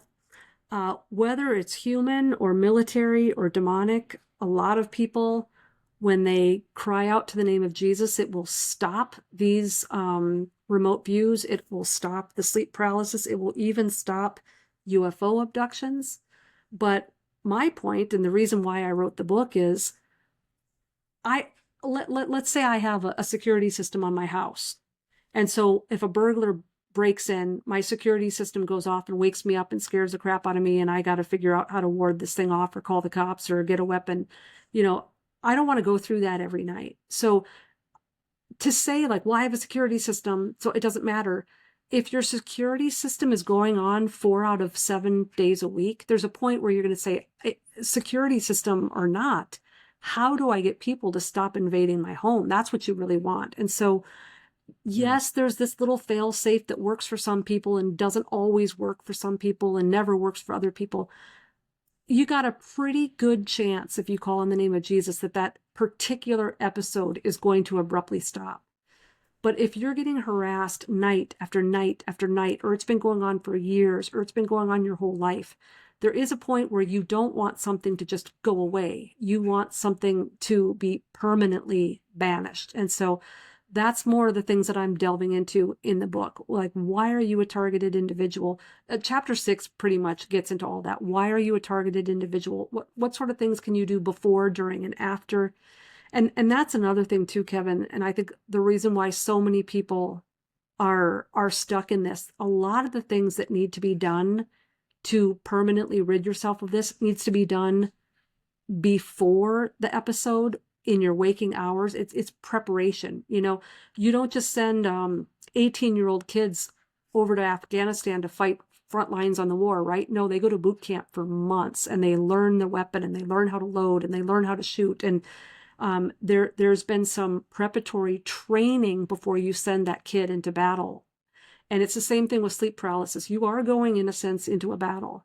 And if you think all of a sudden, paralyzed and half conscious, you're going to figure out how to use a weapon you've never wielded before, you're probably not going to do real well. You might chop off a few of your own fingers, but a lot of the work that has to be done to alleviate this stuff is stuff that you have to do wide awake in your waking hours, very conscious things that you can do to prevent, preventative measures that you can take. And I try to outline a good deal of that in chapter 6 of the book. That's a great detail, Vicki. Thank you for that. That was amazing. There was another question that I wanted to ask you pertaining to your book. And I had it. I just thought of it, and it just went away just as quick. No. I always forget, and I tell myself I need to start writing these down as I'm freaking thinking about them, because that's how I do the show. Is I don't necessarily have like a list of questions. Sometimes I do, but I'll think of questions while we're talking, and then. There's always one of them. There's always one question that just goes bye. Shoot. All right. Well, I'm not gonna spend too much time dwelling on it. So, would you say that your book is more of like a how to protect yourself, or is it like half and half? I'd say half and half. Chapter 6 really focuses on that. Chapters 1 through 5, I really tried to kind of make it a potpourri of historical information, like how to research and understand this. Because I think before you can even, attack what's happening, we have to be on the same page of what it really is. And so in the first chapter, I really delve into how to even research this topic, because there's so much misinformation out there. And a lot of the experts, a lot of people that get to like create the narrative on this are people who have not only never had it, but believe it's ridiculous. And so you're basically getting information from people who are mocking it, which is great if you're just going for creepypasta or entertainment. But if you're actually suffering from this, and I don't mean the teenager that has it once, or, you saw a horror movie and it scared you and you had this happen because it was a bad dream.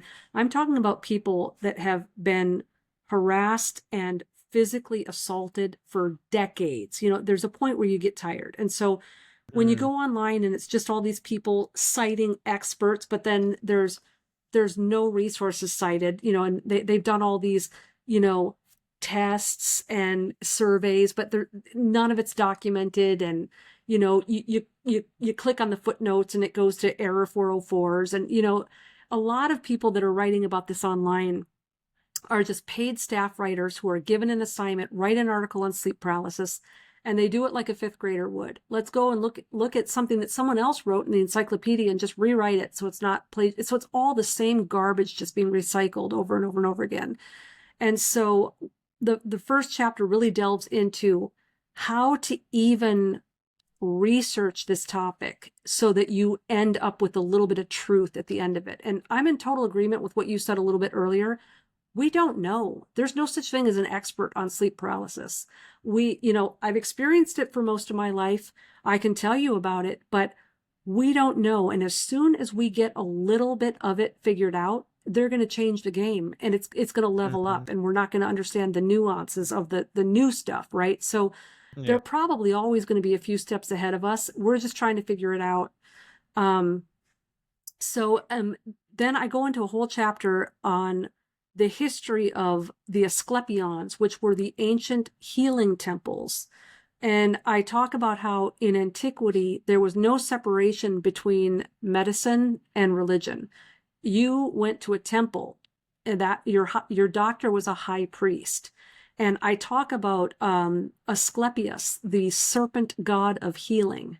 And Asclepius had a staff called the rod of Asclepius, which was a pole with a serpent twisted up it, which you will see on every EMT ambulance and doctor's, you know, office, et cetera, et cetera.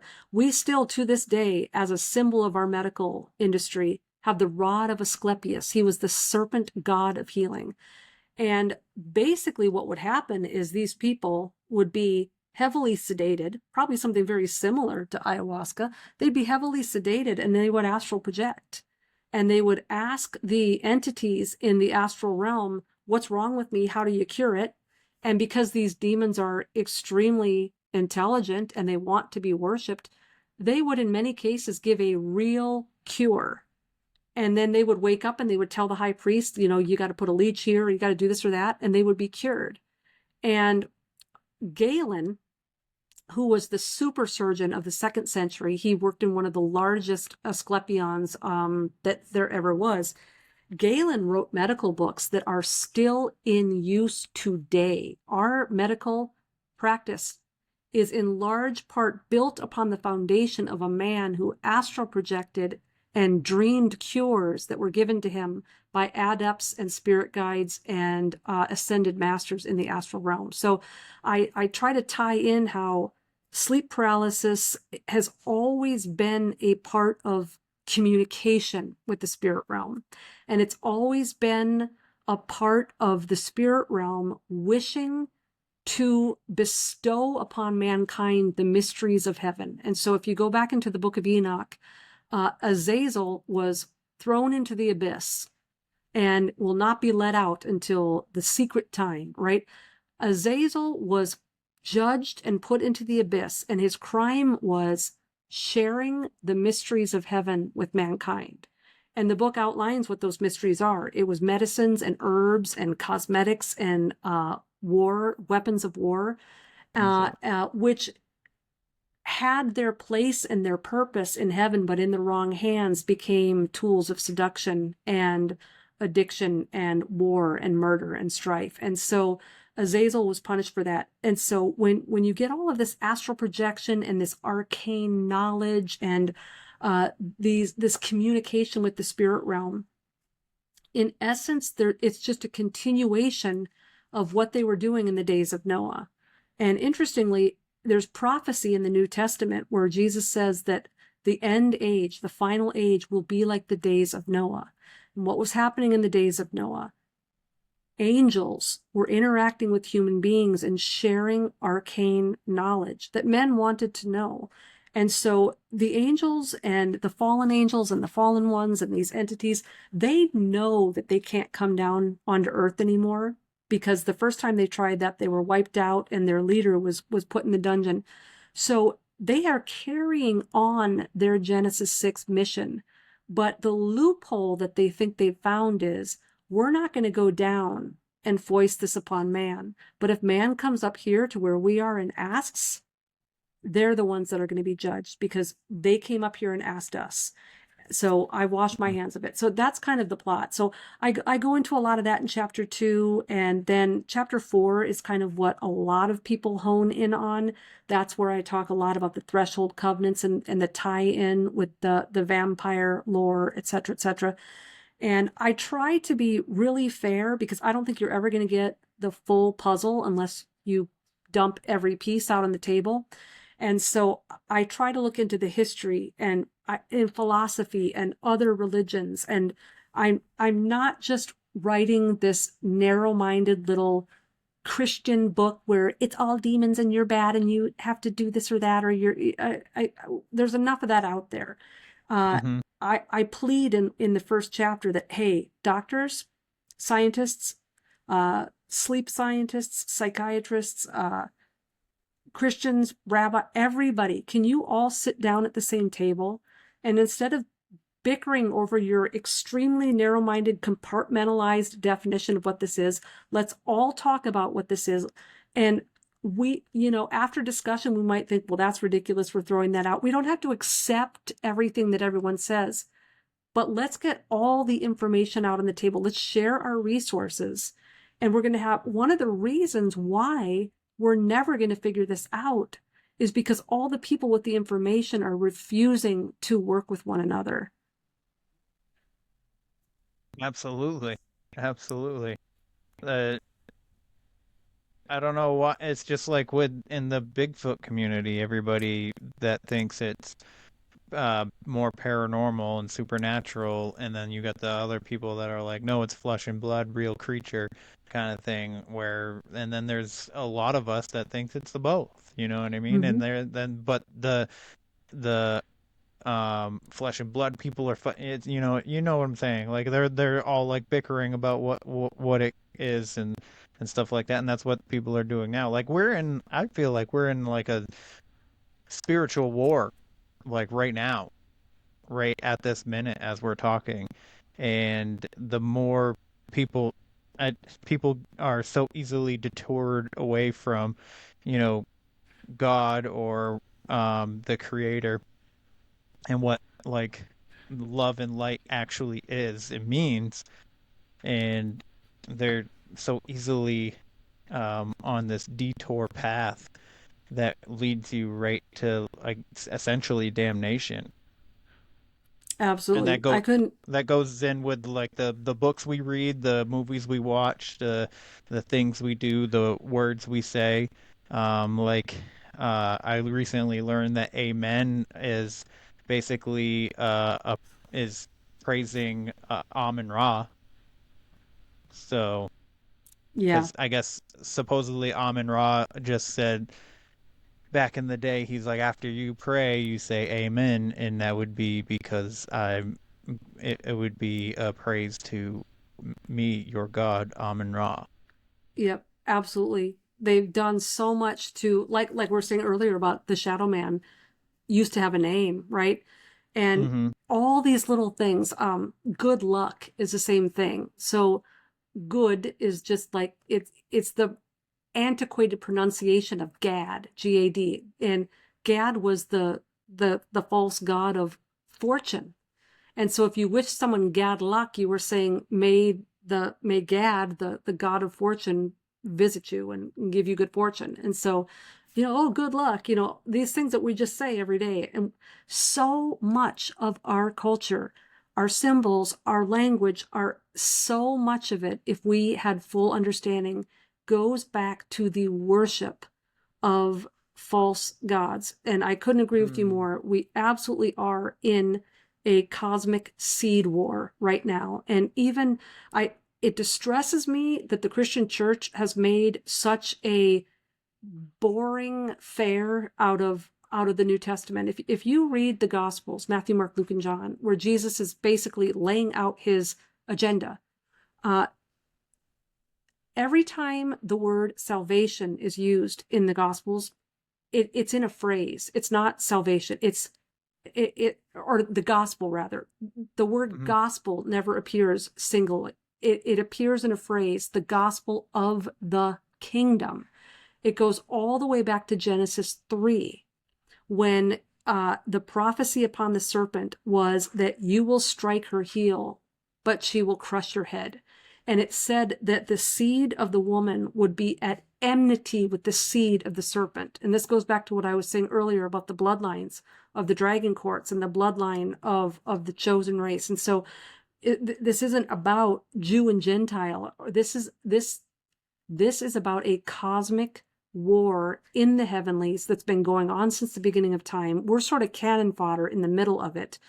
But what Jesus was preaching wasn't pray a little prayer and I'll be your best friend for the rest of your life and make sure you get that job promotion you want.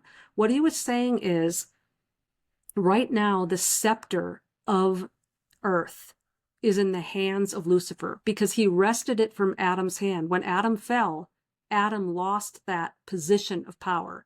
Adam was the representation of mankind, and he forfeited that.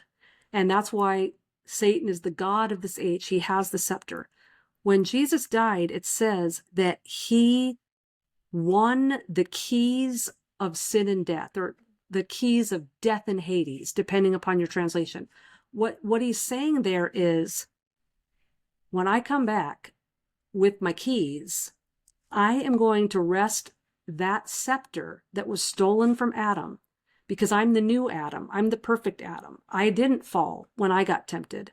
And so I'm going to come back as the perfect Adam, and I'm going to take that scepter back. And so the gospel, the good news, salvation, what we've reduced in modernity to just, I'm going to pray a prayer and go to church on Sundays.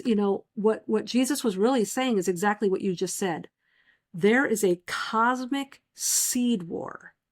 And at the culmination of this war, one guy is going to be left standing with the scepter. It's going to be the serpent or it's going to be me. Pick a side. That's the whole gospel. Pick a side. Because there's going to be a clash. There's going to be a final war. And when I take the scepter back, I'm only taking my army with me where I go. And so I couldn't agree with you more, Kevin. And I wish, sometimes I talk to people about like, hey, we're at a war right now. This doesn't have to do with Iran and Syria and Palestine and Israel and the Ukraine and Russia and Trump and Biden and like this. These are all distractions so that we don't understand that there is a interdimensional war going on that's way more important with eternal things at stake. And I just get deer in the headlights from most people. Yep, you get that fluoride stare. Exactly.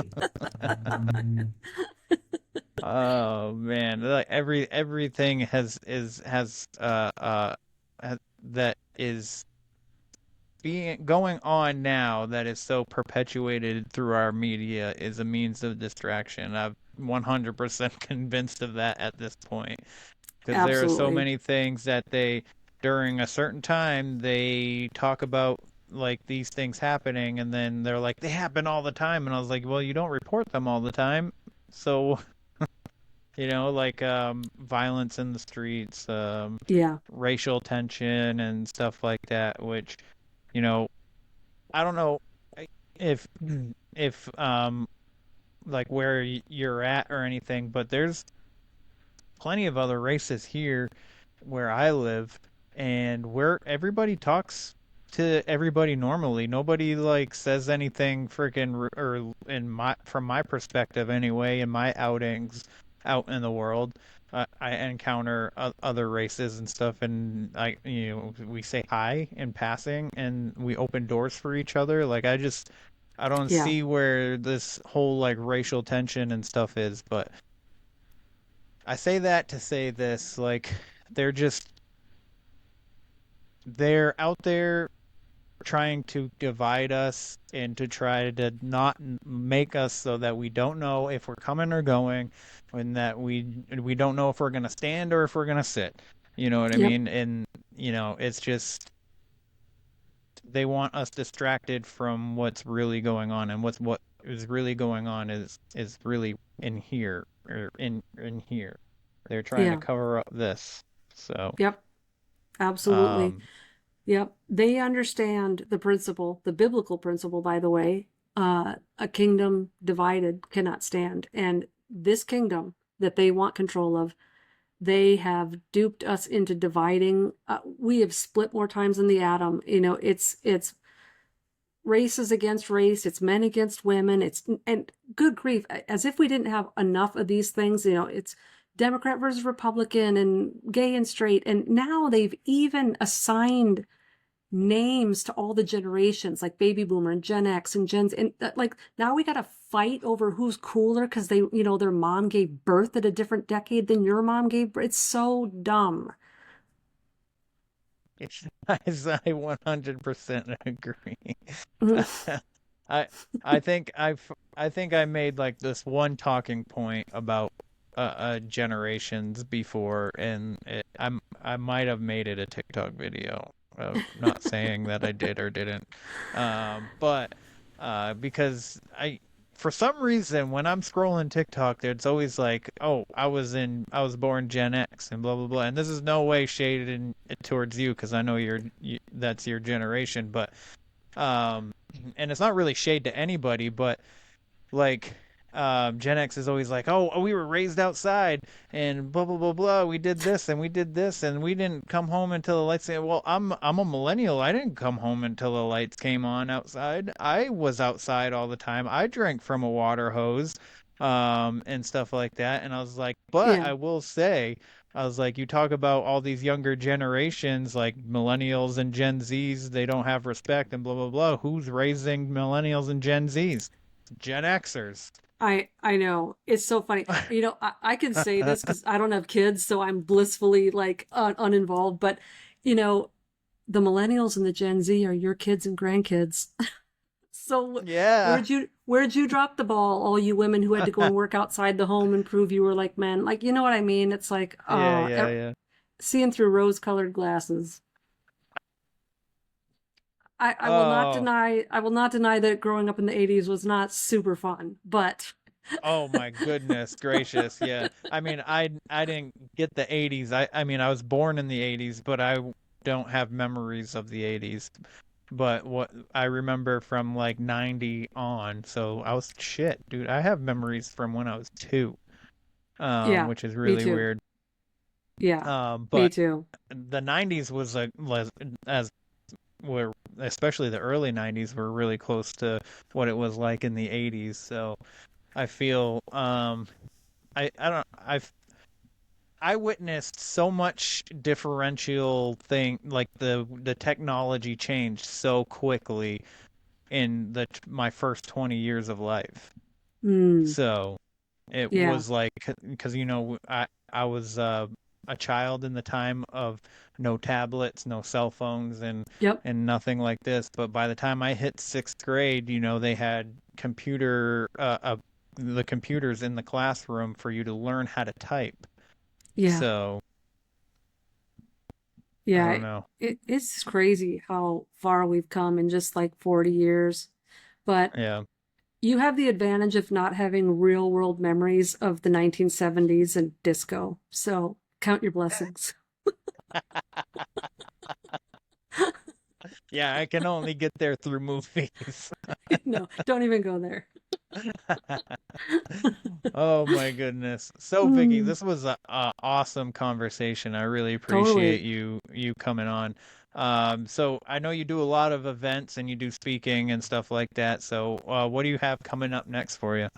Oh, good question. I'm going to be a lot of places coming up.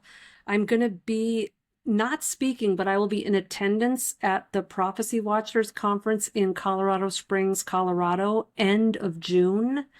I will be again not speaking, but in attendance at a book table at the Go Therefore conference in Brookville, Ohio, I believe. If you Google Go Therefore Conference 2024, it'll give you all the info.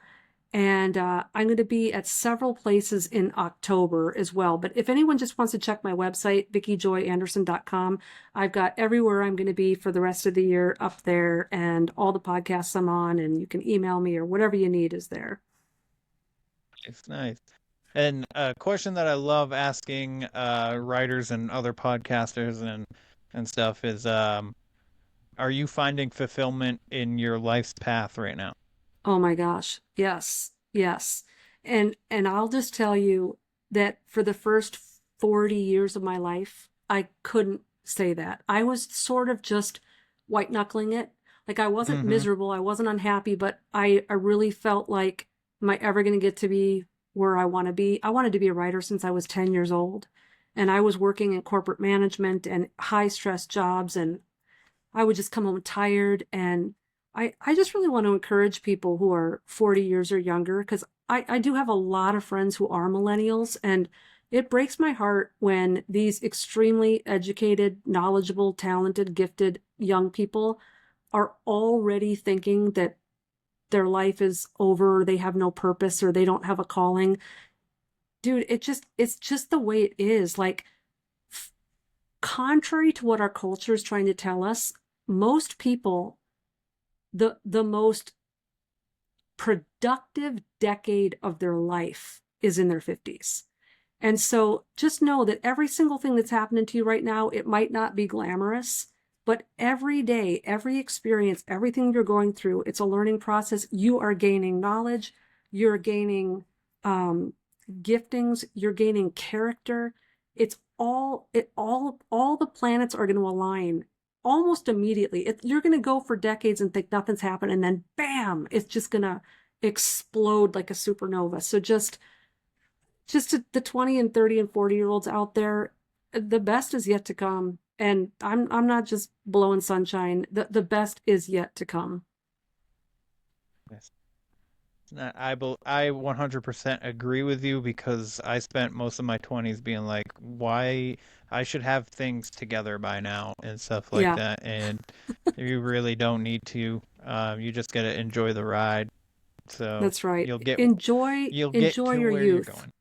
Yes. Enjoy your youth, Yeah. because when it's gone, it's gone. And it's not coming back. It's not. You know, the day I realized I probably couldn't do a cartwheel anymore, it might break my neck. I thought, oh no. You know, and then you get to the point where you're like, you can't quite reach your shoelace. I'm like, oh man. Yeah. I recently was letting my chickens out of the coop, and I had opened the gate and to leave their run, and my rooster charged me. Oh. And I turned around to like whack him and be like, "Don't frickin' charge me, you little son of a!" And I reached down and I came down on it, because the gate that I have has like these little like points on the slats, and Yeah. I went right into my ribs. Now, if I was 20 years old, it'd probably just be a little bit bruised for a little while, Yeah. but this thing has hurt for 2 weeks now. Oh, And I'm just like when I breathe in or when I laugh, it jiggles and stuff, and I'm like, oh no, that hurts. oh no. It's so humbling. It's so humbling. Yeah. Ugh. Oh man. So, Vicki, real quick, if you don't mind letting everybody know where they can find you. Yeah, thank you. VickiJoyAnderson.com is the website, and Instagram is VickiJoyAuthor. If you're interested in the book, They Only Come Out at Night, Exposing the Dark Weapon of Sleep Paralysis, you can get that exclusively on lamarzulli.net. Nice. Definitely go check out her book. I'm gonna get one as well. I think I still gotta get Karen's. I love reading, but sometimes, you just don't have enough time to read all the books in the world that you want to read, which, I hear you. I feel your pain. I start a book and then I'm like, I really want to read that one too, though. But anyways, guys, that is the show. I really hope you enjoyed it. Definitely go check Vicki out. If you're in any areas that she's speaking or just hanging out, like she just stated, coming up in June. Definitely go check her out. She's obviously, if you listen to this whole episode, she's a lovely person to talk with and very knowledgeable. So, but please like, follow, share, subscribe.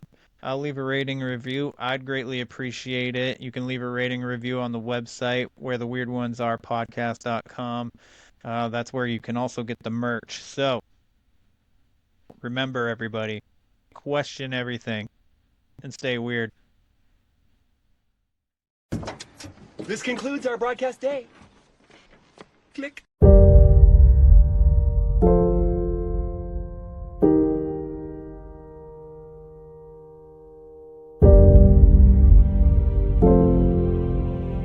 Because in the end, none of us have very long on this earth. Life is fleeting. And if you're ever distressed, cast your eyes to the summer sky. When the stars are strung across the velvety night, and when a shooting star streaks through the blackness, turning night into day, make a wish.